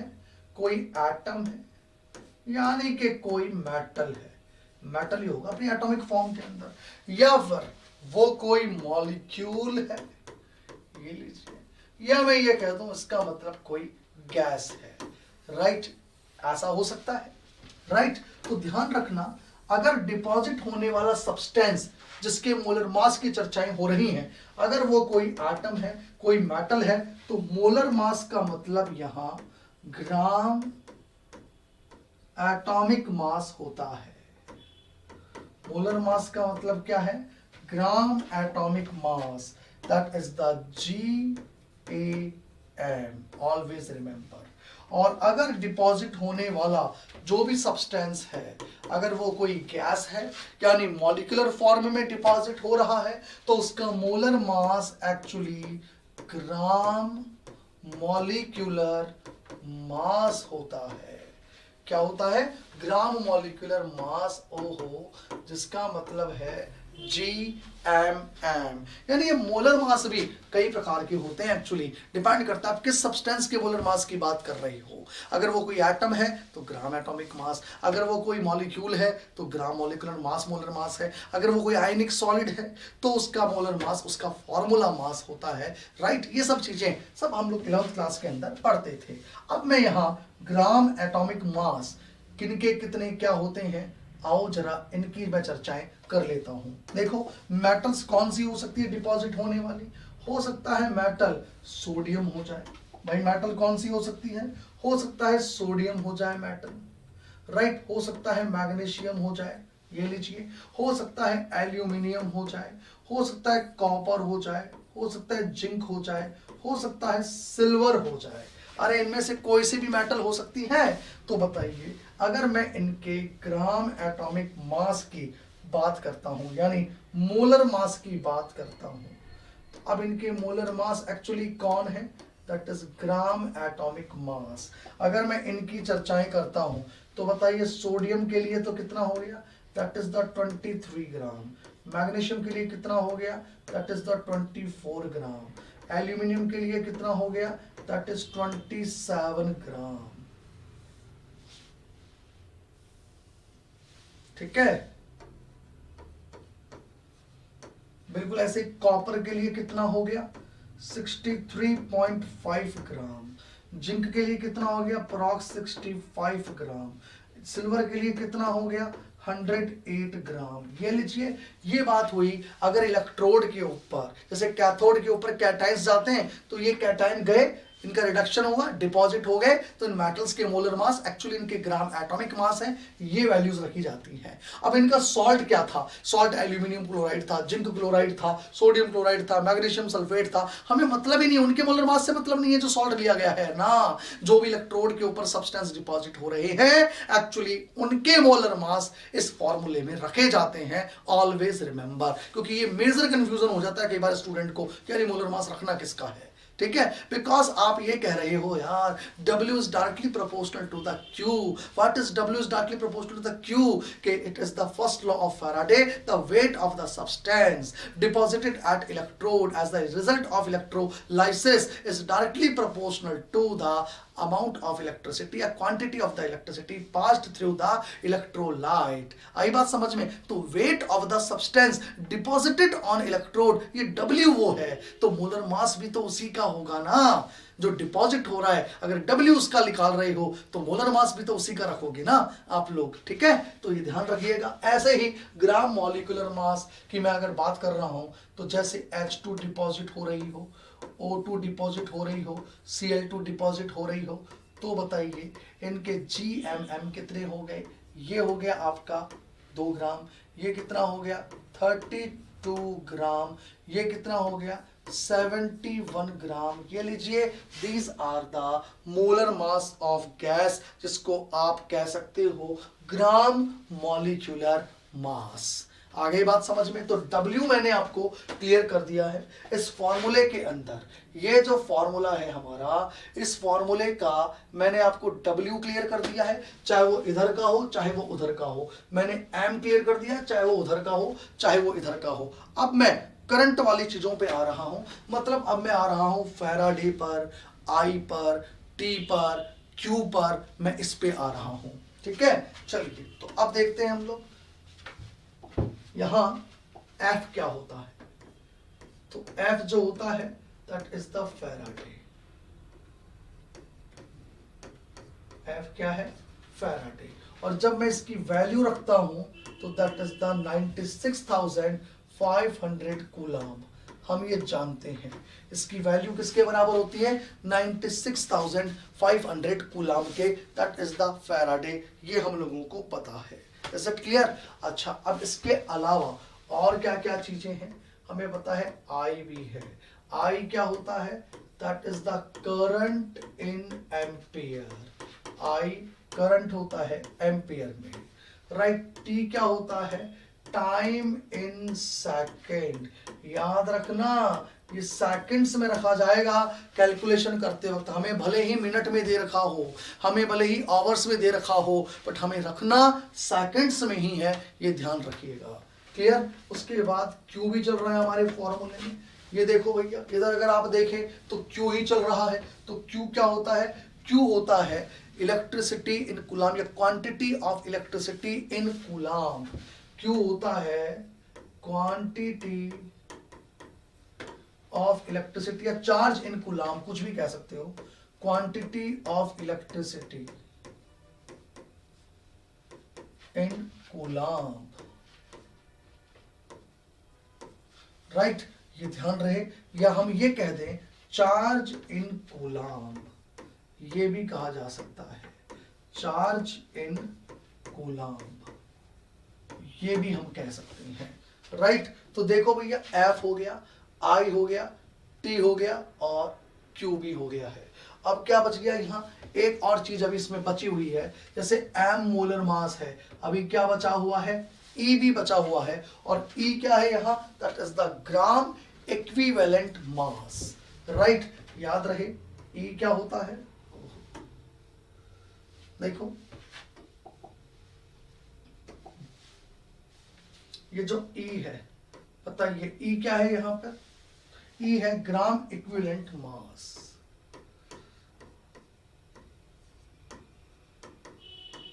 ग्राम इक्विवेलेंट मास, ये लीजिए, यानी जिसको हम GEM कह रहे थे, एक्चुअली उसी को मैंने E से रिप्रेजेंट किया है। और gram equivalent mass equals to क्या होता है? That is the molar mass upon X factor. ये हम लोग जानते हैं, तो हमारे को कहीं कोई दिक्कत नहीं आएगी। तो E equals to gram equivalent mass, ये मैंने आपको बता दिया है। तो देखो जितनी भी चीजें थी सारी मैंने वन बाय वन आप लोगों को समझा दी है। अब जो कुछ बचा है वो बचा है N। इस इलेक्ट्रोलाइसिस में ये N क्या है, अब हमें ये समझना है। ये N ही अब आपको ध्यान से समझना है, क्योंकि आज की क्लास का सबसे इंपॉर्टेंट टॉपिक ही ये N है। ये मानकर चलिएगा, ये N क्लियर, सब क्लियर। क्योंकि हम अगर कहीं अटकेंगे, अगर हम कहीं उलझेंगे, अगर हम कहीं कोई गलती करेंगे, तो यकीन मानना वो N में होगी, राइट। तो N क्या है, इसको सीधे सीधे शब्दों में समझना आप लोग। देखिए अब मैं आता हूं N पर। तो N क्या है वो देखो। N के बारे में कहा जाता है that is number of electron gained और lost during the formation of 1 mole of the substance during electrolysis. यानी इलेक्ट्रोलाइसिस के दौरान जब 1 मोल सब्सटेंस बनता है, चाहे वो एनोड पे बन रहा है या कैथोड पे बन रहा हो, जिससे भी मैं डीलिंग कर रहा हूं, उसके 1 मोल फॉर्मेशन के दौरान कितने इलेक्ट्रॉन लिए गए या कितने इलेक्ट्रॉन दिए गए, बिकॉज ये डिपेंड करता है कि वो ऑक्सीडेशन से बन रहा है या रिडक्शन से बन रहा है। वही N की वैल्यू होती है। तो मैंने क्या कहा? It is number of mole of electron, n क्या है, number of mole of electron gained और लॉस्ट, या तो गेन्ड किए जाए या लॉस्ट किए जाए during the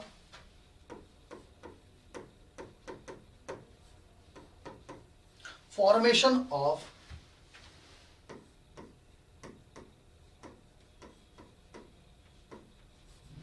one mole, during the formation of 1 mole of substance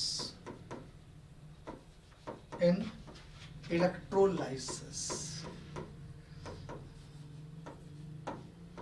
ये लीजिए, ये मैंने आपसे बात करी, what is an formation of 1 mole of substance, एक मोल सब्सटेंस फॉर्म होना चाहिए, तो उस दौरान number of moles of electron gained और लॉस्ट, याद रखिएगा यही एन की वैल्यू होती है।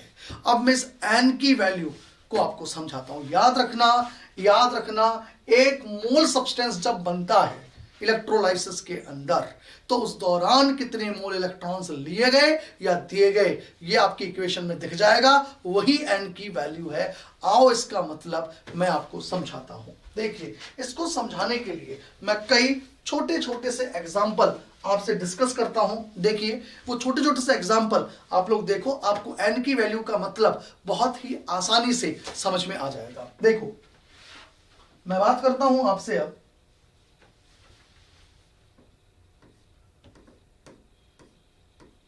एन की वैल्यू का। एल्यूमिनियम +3 है कोई आयन, और मेरे को इससे एल्यूमिनियम बनाना है। लीजिए, ये मैंने एल्यूमिनियम बना दिया, तो बताइए अगर मुझे एल्यूमिनियम का 1 मोल बनाना है, मुझे एल्यूमिनियम का क्या बनाना है, 1 मोल बनाना है एल्यूमिनियम का, ठीक है। तो मुझे ये बताओ यार, इसका 1 मोल बनाने के लिए मुझे इसको 3 मोल इलेक्ट्रॉन देने पड़ेंगे, यानी इसके 1 मोल को बनाने के लिए आपको इसका 1 मोल आयन लेना पड़ेगा और उसको 3 मोल इलेक्ट्रॉन देने पड़ेंगे, तब जाके आपके पास ये 1 मोल एल्यूमिनियम आएगा। तो बताइए इसके लिए n की वैल्यू क्या हो गई, what is the value of n of this reaction, तो आप कहोगे इसके लिए n की वैल्यू 3 है। अब इसका मतलब ये नहीं है आपने याद कर लिया एल्यूमिनियम के लिए 3, एल्यूमिनियम के लिए 3, एल्यूमिनियम के लिए 3, अरे ना, अरे डिपेंड करता है यार ये एल्यूमिनियम किससे आ रहा है। कुल को ये लीजिए, एल्यूमिनियम ये था, और अब आपको मैं कह रहा हूं इससे मैंने 1 मोल एल्यूमिनियम डिपॉजिट कर लिया इलेक्ट्रोड के ऊपर। अब बताइए आपकी एन की वैल्यू क्या है, अब आपकी एन की वैल्यू 1 है, ये ध्यान रखिएगा, करेक्ट। अगर मान लीजिए मैंने आपको दे रखा है ये, बहुत ध्यान से समझना यार, बहुत ध्यान से, ये क्लियर होना बहुत जरूरी है। ये मैंने ले लिख रखा है एल्यूमिनियम सल्फेट, और अब मेरे को इससे क्या लेना है, एल्यूमिनियम मिलेगा मुझे, ये लीजिए। तो बताइए अब मैं यहां पर n की वैल्यू क्या कहूंगा, what is the value of n now, बताइए फटाफट, what is the value of n। अब मैंने यहां n की वैल्यू निकालनी है, क्या है, बोलो फटाफट, बोलो, बस मुझे पूरी उम्मीद थी तुम 6 भेजोगे, मुझे पूरी उम्मीद थी कि आप लोग मुझे चैटिंग बॉक्स में 6 आंसर रिप्लाई करोगे, पूरी उम्मीद थी, तभी तो दिया। तो ये तो क्लियर करना है मुझे, तो ध्यान रखना, मैंने आपसे एल्यूमिनियम सल्फेट का नहीं पूछा यार एक्स फैक्टर, मैंने सॉल्ट का नहीं पूछा एक्स फैक्टर, मुझे तो इलेक्ट्रोलाइसिस के अंदर इस एन को काम में लेना है। और वो मैंने आपको क्या बोला कि यहां 1 मोल एल्यूमिनियम डिपॉजिट करना है मुझे, it is the number of moles of electron gained और lost during the formation of 1 mole of the substance at electrode in electrolysis। तो मुझे तो 1 मोल एल्यूमिनियम चाहिए यार। अब इस 1 मोल एल्यूमिनियम को लेने के लिए मेरे को 1 मोल एल्यूमिनियम +3 आयन तो चाहिए। अब सोच के देखो, चाहे एल्यूमिनियम सल्फेट टंकी भर के पड़ा हो, हाँ भाई तालाब भरे पड़े हैं एल्यूमिनियम सल्फेट के, मुझे मतलब ही नहीं है यार उससे, मुझे 1 मोल एल्यूमिनियम चाहिए, और 1 मोल एल्यूमिनियम के बनने के दौरान 1 मोल एल्यूमिनियम प्लस 3 को 3 मोल इलेक्ट्रॉन देने पड़ेंगे। That is the value of n. तो ये ध्यान रखिएगा, सॉल्ट क्या लिया गया है, डजंट मैटर। आपको तो ये देखना एल्यूमिनियम किससे मिल रहा है, वो तो एल्यूमिनियम प्लस 3 आयन से मिल रहा है ना, समझ रहे हो। और वो एल्यूमिनियम प्लस 3 आयन जब इलेक्ट्रॉन्स लेगा तभी तो एल्यूमिनियम आएगा। तो इसके लिए एक्स की फैक्टर एन की वैल्यू 3 ही आएगी।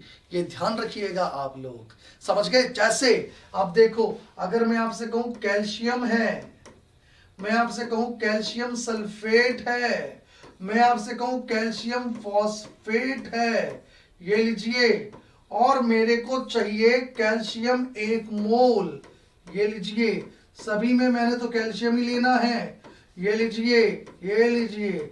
अब आपको यहां अगर एक्स फैक्टर की बात करनी है तो एक्स फैक्टर हर सिचुएशन में, यानी एन की वैल्यू इलेक्ट्रोलाइसिस के लिए एन की वैल्यू हर सिचुएशन में 2 2 2 है, क्योंकि यहां एन की वैल्यू का मतलब है इसके 1 मोल बनने के दौरान कितने मोल इलेक्ट्रॉन्स लिए गए या दिए गए, ना कि मैं आपसे एक्स फैक्टर इन सॉल्ट का पूछ रहा हूं, इन आयन का पूछ रहा हूं। ये तो पूरे सॉल्ट का एक्स फैक्टर 6, सॉल्ट का एक्स फैक्टर है 6, पर मुझे सॉल्ट का एक्स फैक्टर से क्या लेना देना है, मेरे को तो देखना है 1 मोल कैल्शियम जब बनता है तो कितने मोल इलेक्ट्रॉन लिए गए या दिए गए, that's all, that is the value of N. आई बात समझ में। यानी सॉल्ट कोई सा भी लो यार, कैल्शियम के साथ आपका मेन इक्वेशन तो यही चलेगा ना, अरे मेन इक्वेशन तो यही चलेगा ना। आप ये चीज समझो, चाहे मैं कैल्शियम क्लोराइड ले लूं, चाहे मैं कैल्शियम सल्फेट ले लूं, चाहे मैं कैल्शियम फॉस्फेट ले लूं, है तो सभी में कैल्शियम प्लस 2 आयन ही ना।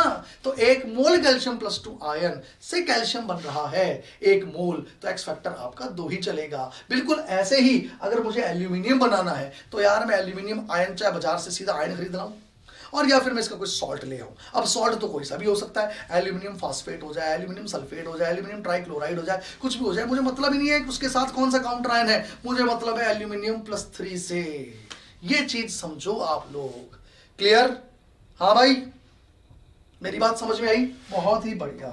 अब आगे की बात करता हूं, आओ इस टॉपिक को अब हम लोग और आगे बढ़ाते हैं, छोटी छोटी सी बातों को क्लियर करते हैं। देखो, अगर मैं अब आपसे ये कहूं कि भाई यहां पर H प्लस है और मेरे को ये H2 गैस बनानी है, लीजिए, कहिए यहां पर एक्स फैक्टर की वैल्यू, मतलब एन की वैल्यू क्या होगी। अब आप देखिए, इधर तो अकेला H प्लस है, लेकिन यार आपको इसका अगर 1 मोल चाहिए, H2 का 1 मोल अगर आपको चाहिए, तो शर्तिया आपको यहां 2 H प्लस लेने पड़ेंगे, तब जाके आपके पास H2 आएगा 2 इलेक्ट्रॉन जुड़ने के बाद। अरे हाँ या ना, अगर आपको H2 गैस का 1 मोल चाहिए यहां, तो आपको 2 H प्लस लेने ही पड़ेंगे। आ रही है बात समझ में, क्योंकि 2 H प्लस आयन जब आप लोग लोगे तब ये 2 इलेक्ट्रॉन लेके और H2 का 1 मोल बना पाएगा। हाँ, यहां H प्लस लिखा है, अरे उससे कोई फर्क नहीं पड़ता, क्योंकि H2 का अगर 1 मोल बनाना है, जैसे आपने यहां क्या लिखा था, उससे क्या फर्क पड़ता है यार। इससे आपने रीड करा है, इसका मतलब है कैल्शियम प्लस 2, कैल्शियम तो इस कैल्शियम प्लस 2 से आएगा। वैसे ही यहां 1 H प्लस लिखा है, इससे क्या मतलब है, मेरे को तो अगर H2 का 1 मोल चाहिए तो 2 H प्लस यूज में आने पड़ेंगे, और उसमें जब 2 मोल इलेक्ट्रॉन जुड़ेंगे तब जाके इसका 1 मोल आएगा यार, इसका 1 मोल आएगा। इसका मतलब ये 2 रखेगा N की वैल्यू।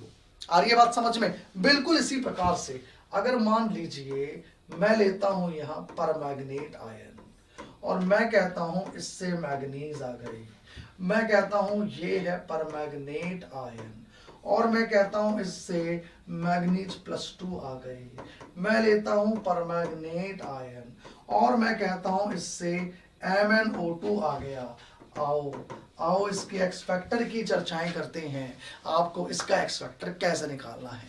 तो मैं कहूंगा इधर ये जो आ रहे हैं ये सब 1 मोल आ रहे हैं, उस दौरान इधर आपको देखना है कितने मोल इलेक्ट्रॉन लिए गए या दिए गए, केवल इतनी सी बात आपको देखनी है। तो बताइए MnO4 माइनस का 1 मोल, 2 मोल 3 मोल जो भी लिए गए, हमें उससे मतलब ही नहीं है। हमें तो अगर इसका 1 मोल चाहिए, इसका 1 मोल चाहिए, तो यहां मैग्नीज +7 के 1 मोल से अगर मैग्नीज का 1 मोल लेना है तो आपको 7 मोल इलेक्ट्रॉन जोड़ने पड़ेंगे, एन की वैल्यू 7 आएगी।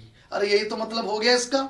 हाँ भाई, अरे जैसे यहां से आपने कैल्शियम +2 पता कर लिया था, तो बिल्कुल पता करो ना यार MnO4- में मैग्नीज कौन सी ऑक्सीडेशन स्टेट में है, दैट इज +7, और ये निकालना आता है हमारे को।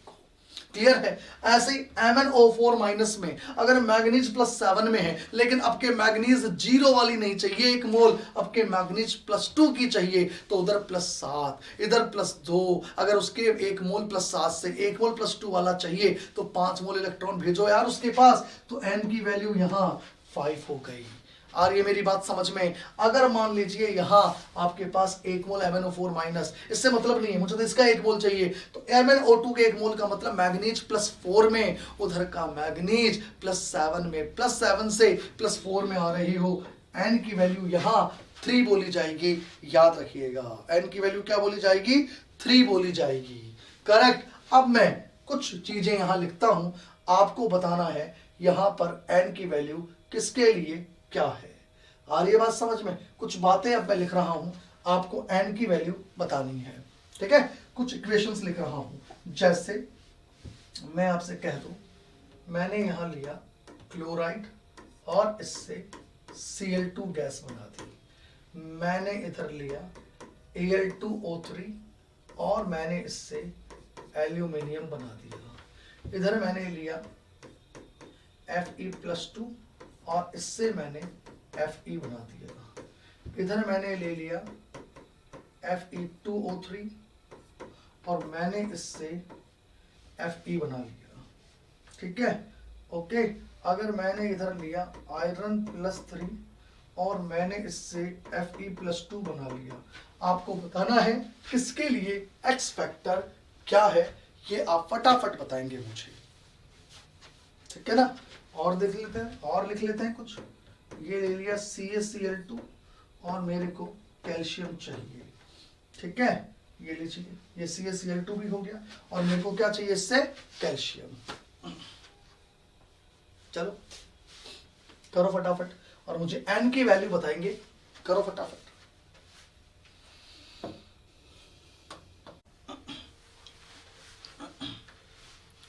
काफी लोगों के आंसर्स हैं, ऑलमोस्ट सही हैं आपके आंसर्स। चलो देखो, तो यहां पर मैं n की वैल्यू किसके लिए क्या है, आओ लिख देता हूं। सबसे पहले क्लोराइड के लिए n की वैल्यू क्या है, यहां 2, यहां 3, इधर 2, इधर आयरन +3 से आयरन पे आए हैं 3, आयरन +3 से आयरन +2 1, और यहां 2। ये लीजिए, ये बेसिक चीजें थी, कोई परेशानी नहीं आई। आओ अब मैं आगे चलता हूं। अब आपने को पता है वाटर का ऑक्सीडेशन भी हो सकता है और वाटर का रिडक्शन भी हो सकता है। क्लियर? याद रहे, जब भी कभी हम वाटर ले रहे हैं H2O, तो वाटर का अगर रिडक्शन हो रहा है, H2O का अगर रिडक्शन हो रहा है, तो H2 गैस हमारे को मिलेगी। याद रहे, इसका मतलब क्या हुआ, एक्चुअली H+H2 बना रहे हैं, यही मतलब हुआ इसका। क्लियर? तो इस दौरान n की वैल्यू जो होती है वो 2 होती है। क्या होती है? 2। Is it clear? और अगर मैं इसी H2O के ऑक्सीडेशन की बात करूंगा, याद रहे मैंने H2O के किसकी बात करी? ऑक्सीडेशन की, तो O2 गैस हमारे को मिलती है। याद रहे इसके लिए n की वैल्यू क्या होती है? 4 होती है। सबसे पहले तो याद ये करना है हमारे को, सबसे पहले तो इसे घोट के रखना, याद करके रखना, H2O का रिडक्शन n की वैल्यू 2, वाटर का ऑक्सीडेशन n की वैल्यू 4। फर्स्ट ऑफ ऑल तो आप इसको याद रखना, आप इसको ऑन टिप्स रखना। समझा देता हूं अभी मैं, बट ये ऑन टिप्स रखना सबसे पहले तो, क्योंकि इसकी जो इक्वेशंस बनाऊंगा ना वो कहीं काम नहीं आएगी, दूर दूर तक कहीं काम नहीं आएगी। उन इक्वेशन को ना याद करना है, ठीक है, चलो समझने के हिसाब से ठीक है समझ ली, लेकिन हाँ याद क्या होना चाहिए, H2O का रिडक्शन हो रहा है, N की वैल्यू 2, H2O के ऑक्सीडेशन हो रहा है, O2 लिबरेट हो रही है, तो N की वैल्यू 4। अब आप समझिए, मैं यहाँ इसका मतलब वाटर का रिडक्शन भी करवा रहा हूँ और मैं यहाँ वाटर का ऑक्सीडेशन भी करवा रहा हूँ। जब वाटर का रिडक्शन हो रहा है तो N की वैल्यू 2 है, और जब उसी वाटर का ऑक्सीडेशन हो रहा है तो N की वैल्यू 4 है। क्लियर? तो अब मैं इसका मतलब वाटर का रिडक्शन और ऑक्सीडेशन दोनों की मैं यहां चर्चाएं करता हूं। देखिए, मैं यहां पर H2O के रिडक्शन की भी बात कर रहा हूं और मैं यहां H2O के ऑक्सीडेशन की भी बात कर रहा हूं। आओ पहले तो मैं इसके रिडक्शन से आपको रूबरू करवा दूं। आओ इसके रिडक्शन को समझते हैं पहले। तो देखो कुछ है ही नहीं रिडक्शन के अंदर। रिडक्शन का मतलब ये हो गया, क्या सिंपल समझना, वाटर के मैंने 2 मोल लिए, ये 2H प्लस ले ली और 2 ही OH माइनस आयन ले लिए, और मैंने 2 इलेक्ट्रॉन अरे इस पे जोड़ दिए, तो हमारे को मिल गई ये लो 1 मोल H2 गैस, ये 2 OH माइनस ऐसे की ऐसे बन गए, खत्म। बोलो यार बोलो, कितने इलेक्ट्रॉन लिए जा रहे हैं 1 मोल H2 बनाने के लिए? कितने इलेक्ट्रॉन्स लिए जा रहे हैं? ये 2 मोल इलेक्ट्रॉन। इसका मतलब साफ साफ हमारे को यहाँ N की वैल्यू 2 नजर आ रही है। क्लियर? याद रहे, लेकिन जब मैं ऑक्सीडेशन की बात करता हूं तो ऑक्सीडेशन के अंदर, इसके अंदर कई प्रकार की चीजें हैं यार। ऑक्सीडेशन इसके अंदर 2 प्रकार से बोला जाता है। एक बोला जाता है न्यूट्रल कंडीशन में, एक बोला जाता है बेसिक कंडीशन के अंदर। एक तो बोला जाता है न्यूट्रल में, ये लीजिए मतलब न्यूट्रल है, ठीक है, और एक यही ऑक्सीडेशन H2O का बेसिक कंडीशन के अंदर भी बोला जाता है। तो मैं न्यूट्रल में समझा देता हूं, फिर बेसिक में भी समझा दूंगा। पहले न्यूट्रल में जरा चर्चा कर लेते हैं। आओ न्यूट्रल में देख लें जरा। देखो न्यूट्रल में ऑक्सीडेशन की बात हो रही है। याद रखना चाहिए क्या आपको? अरे आपको चाहिए क्या? आपको चाहिए ऑक्सीजन गैस। क्या चाहिए? ऑक्सीजन गैस, O2 चाहिए। तो याद रखना, ये जो 2 मोल H2O हमने लिए हैं, इनका ऑक्सीडेशन होगा तभी तो ऑक्सीजन गैस मिलेगी। आप सोचो, आपको अगर O2 चाहिए तो क्या करना पड़ेगा? 2 मोल H2O का ऑक्सीडेशन करना पड़ेगा, तब जाके आपको क्या मिल जाएगी? ऑक्सीजन। तो मैं ये कह दूं, इसको जरा ऐसे समझो, ये 2 मोल H2O लिए, हमने इसका ऑक्सीडेशन करा तो हमें मिल गई O2। अब आप सोचो, साथ में ये 4H प्लस और ये मिल गए 4 इलेक्ट्रॉन। दिमाग लगाओ यार, दिमाग लगाओ। अरे ऑक्सीजन के ऊपर यहाँ माइनस का 2 चार्ज है, और जब आप O2 लेते हो तो वही ऑक्सीजन न्यूट्रल हो जाती है। तो एक O-2 जब O में कन्वर्ट होगी तो 2 इलेक्ट्रॉन निकालने पड़ेंगे उसको, और आपको यहां तो O2 बनानी है, 2 ऑक्सीजन न्यूट्रल चाहिए आप लोगों को। तो यहां पर 2 O-2 से 2 ऑक्सीजन, 2 इलेक्ट्रॉन निकाल के आप O2 बनाओगे, तो इसका मतलब कुल 4 इलेक्ट्रॉन निकालने पड़े ना। तो इसके 1 मोल बनाने के लिए आपको ऑक्साइड के 2 मोल लेने पड़ेंगे, एक ऑक्साइड दूसरा ऑक्साइड, फिर इससे भी 2 इलेक्ट्रॉन, इससे भी 2 इलेक्ट्रॉन, फिर इन दोनों ने O2 बना दिया और ये 2 और 2 4 इलेक्ट्रॉन ये रहे, और बाकी H प्लस रह गए, कोई खास बात नहीं है।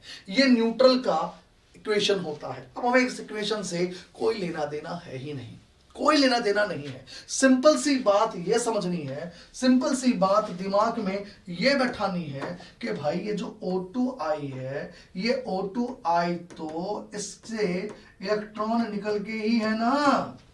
आई बात समझ में? तो अगर आप ये 2 लोगे और यहां से एक O-2 से 2 इलेक्ट्रॉन निकालोगे, 2 O-2 से कुल 4 इलेक्ट्रॉन निकालोगे, अरे तभी तो ये O2 का 1 मोल बनेगा। तो इसके 1 मोल बनाने के लिए आपको इधर से 4 मोल इलेक्ट्रॉन निकालने पड़ते हैं। तो यही तो लिखवाया है मैंने कि number of moles of electron gained और lost during the formation of 1 mole of the substance at the electrode in electrolysis, यही एन की वैल्यू होती है। अगर मैं यही चीज न्यूट्रल में ना करवा के बेसिक मीडियम में करवाता हूं तो देखो बेसिक मीडियम के अंदर एक्चुअली मैं इस इक्वेशन को कुछ इस प्रकार से लिखता हूं। आओ इस इक्वेशन को याद करने का तरीका सिखाता हूं बेसिक मीडियम में। देखो न्यूट्रल वाली इक्वेशन लिख दो ऐसे कि ऐसे, पहले तो 2H2O और ये आपने लिख दिया O2, ये लिख दिया आपने 4H+ और ये आपने लिख दिया 4 इलेक्ट्रॉन्स। ये आपने न्यूट्रल वाली इक्वेशन लिख दी। मैं आपको सिखा रहा हूं बेसिक मीडियम की इक्वेशन, ध्यान से समझना कैसे करनी है, ठीक है। देखिए जैसे ही आप यहां पर ये इक्वेशन लिखेंगे, अब आप क्या करोगे, 4 OH- इधर जोड़ दो, चूंकि बेसिक मीडियम है 4 OH- इधर जोड़ दो और 4 ही OH- इधर जोड़ दो, दोनों तरफ जोड़ दो। कुछ फर्क पड़ा ना? कोई फर्क नहीं पड़ा, कट जाएंगे आपस में, हम तो वहीं आ गए ना। लेकिन हमने पता है काटने के लिए थोड़ी लिखे इनको, हम तो इससे इक्वेशन का जरा रंग रूप चेंज करने वाले हैं, because reaction takes place in the basic medium. देखो रंग रूप कैसे चेंज हुआ इस इक्वेशन का, आओ समझो। अगर मैं अब आपसे ये कहूं कि अब इससे बन गया आपका ये 2H2O और ये 4 OH- ये हो गए, और इधर ये O2 हो गया, बहुत बढ़िया, और 4H+ और 4 OH- ने मिलके 4 मोल वाटर बना डाले। क्या बना डाले? 4 मोल वाटर। और ये आपके पास 4 इलेक्ट्रॉन है ही। ओहो, अब आप देखो भाई, देखो क्या हो गया यहां। अब हमें पता है ये 2 मोल H2O है और यहाँ 4 मोल H2O है। अगर ये 2H2O इधर आ जाए तो 4 में से 2 H2O गए, तो मेन इक्वेशन क्या बन गई? एक्चुअली ऑक्सीडेशन यहाँ OH- का होता है, 4 OH- gives O2 gives 2H2O, ये बच गए और ये 4 इलेक्ट्रॉन। ये लीजिए बेसिक मीडियम के अंदर ऑक्सीडेशन की इक्वेशन ये होती है, न्यूट्रल के अंदर ऑक्सीडेशन की इक्वेशन ये होती है। याद रखना, न्यूट्रल में H2O का ऑक्सीडेशन है और बेसिक मीडियम के अंदर OH- आयन का ऑक्सीडेशन है। लेकिन कोई फर्क नहीं पड़ता, आपका N का वैल्यू तो वही 4 का 4 ही रहेगा। तो आपको तो N की वैल्यू फॉर्मूले में रखनी है यार, राइट। सीधा सा याद रखो ना, वाटर का रिडक्शन होगा N की वैल्यू 2 बोलेंगे, वाटर का ऑक्सीडेशन होगा N की वैल्यू 4 बोलेंगे। बस सीधा सा ये ध्यान रखना। बाकी इक्वेशन कैसे आई, क्यों आई, ये समझा तो दिया। याद रहे बहुत बढ़िया, और याद ना रहे तो बहुत बहुत और बहुत ही बढ़िया।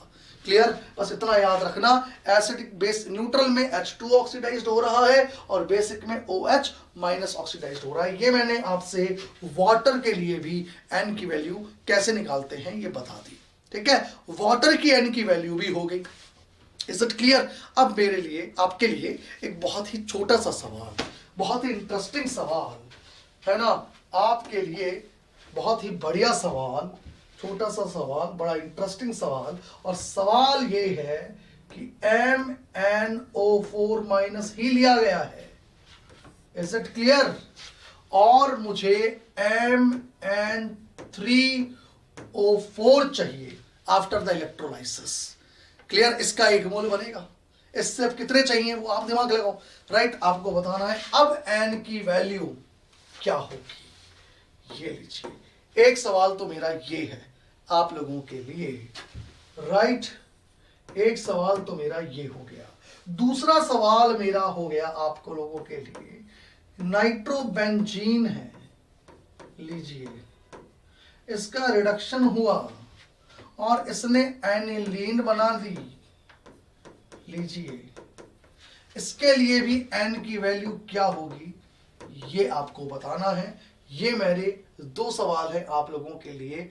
कल जब आप क्लास में आएंगे तो आपको इन दोनों के आंसर्स पता होने चाहिए कि यहां पर आंसर क्या रहेगा, N की वैल्यू क्या होगी और यहां N की वैल्यू क्या होगी। हमने बहुत आसान आसान कर लिए, आसान आसान तो मैंने कर लिए थे सारे, ठीक है। ये आप लोगों के लिए नेक्स्ट क्लास में हम इसका जिक्र करेंगे। अगर मुझे इससे इसका 1 मोल चाहिए इन इलेक्ट्रोलाइसिस तो N की वैल्यू क्या है। अगर नाइट्रोबेंजीन का रिडक्शन हुआ, एनिलीन बन गई, अब N की वैल्यू क्या है। आपको दोनों के लिए N की वैल्यू को आइडेंटिफाई करना है।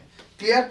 ये मैंने जो इक्वेशन लिखी थी दैट इज W = M/NF, ठीक है, इनटू IT। ओके, या m upon N F into Q, या ये कह दो E upon F into Q, या E upon F into I T. इन सब के अंदर कौन सी चीज क्या है ये सब कुछ मैंने बता दिया है। एन की वैल्यू मैंने बता दी है, वाटर के reduction, oxidation, each and everything मैंने डिस्कस कर लिया है आपसे। यानी मैंने एक्चुअली इस इक्वेशन के अंदर जो ये इक्वेशन हमने लिखी थी, इस इक्वेशन के अंदर कौन सी चीज क्या है ये पूरा मैंने डिटेल में आप लोगों से डिस्कस कर लिया है। और इस इक्वेशन के अंदर वैल्यूज किस यूनिट के अंदर हमारे को रखनी है, इनकी भी चर्चाएं मैंने आप लोगों से कर ली हैं। अब मैं ये 2 सवाल आप लोगों को खुद को करने हैं। अब मैं यहाँ पर कुछ फॉर्मूला बेस्ड बेसिक न्यूमेरिकल्स आप लोगों से डिस्कस करता हूँ। बहुत ही बेसिक न्यूमेरिकल्स हम लोग ले रहे हैं अभी, बिकॉज अभी तो इलेक्ट्रोलाइसिस का क्वांटिटेटिव स्टडी का एक स्टार्टर हुआ है, अभी तो हमने समझा है फॉर्मूला क्या है। अभी तो इस फॉर्मूले में यानी सॉल्यूशन में उतरेंगे हम लोग अगली क्लास में, और फिर हम इसकी एप्लीकेशन पर आएंगे और कमाल की चीजें सीखेंगे। अभी तो यहाँ केवल बेसिक न्यूमेरिकल हमारे को सॉल्व करना है। आओ देखते हैं क्या दिया गया है इस सवाल के अंदर। जरा देखो आप लोग, सवाल में दिया गया है ए सॉल्यूशन ऑफ कॉपर सल्फेट, ठीक है, इलेक्ट्रोलाइज्ड फॉर 10 मिनट्स, है ना, with a current of 1.5 ampere, then what is the mass of copper deposited at the cathode? यानी कैथोड पर कॉपर का कितना मास डिपॉजिट होने वाला है हमारे को ये बताना है। तो बताइए, जिस हिसाब से डेटा दिए गए हैं उस हिसाब से W equals to M upon N F और ये लीजिए आई टी, ये फॉर्मूला लगेगा। अब मैं यहां पर बताइए किसका W निकाल रहा हूं, कॉपर का, तो मोलर मास कॉपर का रखूंगा, that is the 63.5 upon copper sulphate से कॉपर आ रहा है भैया, इसका मतलब कॉपर +2 से कॉपर आ रहा है। तो बोलिए N की वैल्यू 2 रखी जाएगी, फैराडे का मतलब हो गया 96,500 कूलाम रखा जाएगा, I 1.5 एम्पियर है और T 10 मिनट्स है, लेकिन हम सेकंड में रखते हैं इसलिए 10 × 60 रखा जाएगा। इसको कैलकुलेट कर लेना तो W इक्वल्स टू यहाँ पर आपका आंसर आ जाएगा। ये ध्यान रखना कितने ग्राम डिपॉजिट होने वाला है, इसको सॉल्व करके कैलकुलेट कर लीजिएगा। तो ये वैल्यूज मैंने कैसे रखी ये सभी के समझ में आ गई होगी, राइट। अब मैं नेक्स्ट क्वेश्चन पे आता हूं। देखिए नेक्स्ट क्वेश्चन क्या है, आओ इसको जरा देख लें। सवाल है हाउ लॉन्ग वुड इट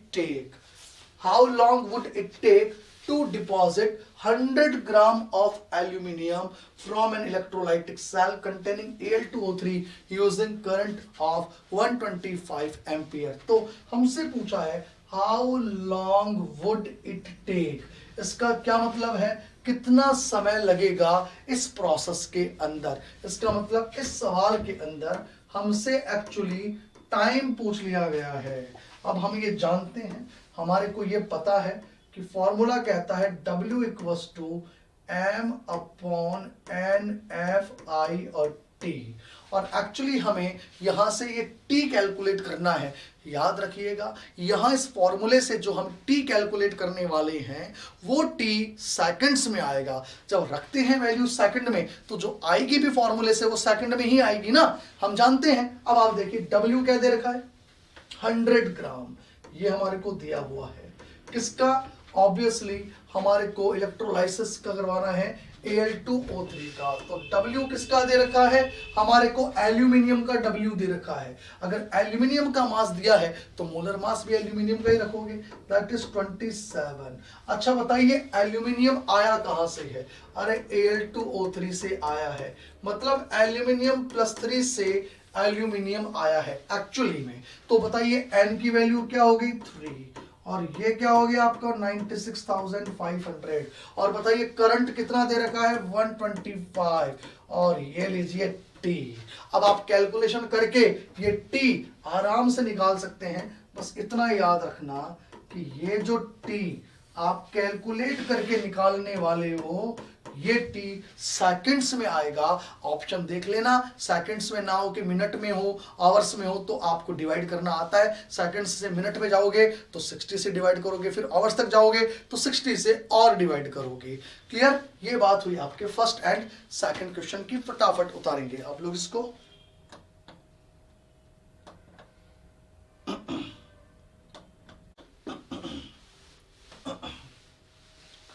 चलिए तो स्टूडेंट्स कैलकुलेट कर लीजिएगा आप लोग इसको, ठीक है। तो आज की इस क्लास के अंदर 2 सवाल मैंने आप लोगों को दे रखे हैं, इसको हम कल डिस्कस करेंगे। आज की ये क्लास हम लोग यहीं तक रखते हैं। Next class, third class electrolysis की बहुत ही इंटरेस्टिंग होने वाली है, जिसके अंदर हम लोग फर्स्ट लॉ ऑफ फैराडे की एप्लीकेशन को करेंगे और इस फॉर्मूले के अलग अलग फॉर्मेट्स हम लोग सीखेंगे, ठीक है। तो चलिए सभी चीजों को हम लोग थर्ड क्लास के अंदर करते हैं, आज यहीं तक रखते हैं। Thank you, have a good night.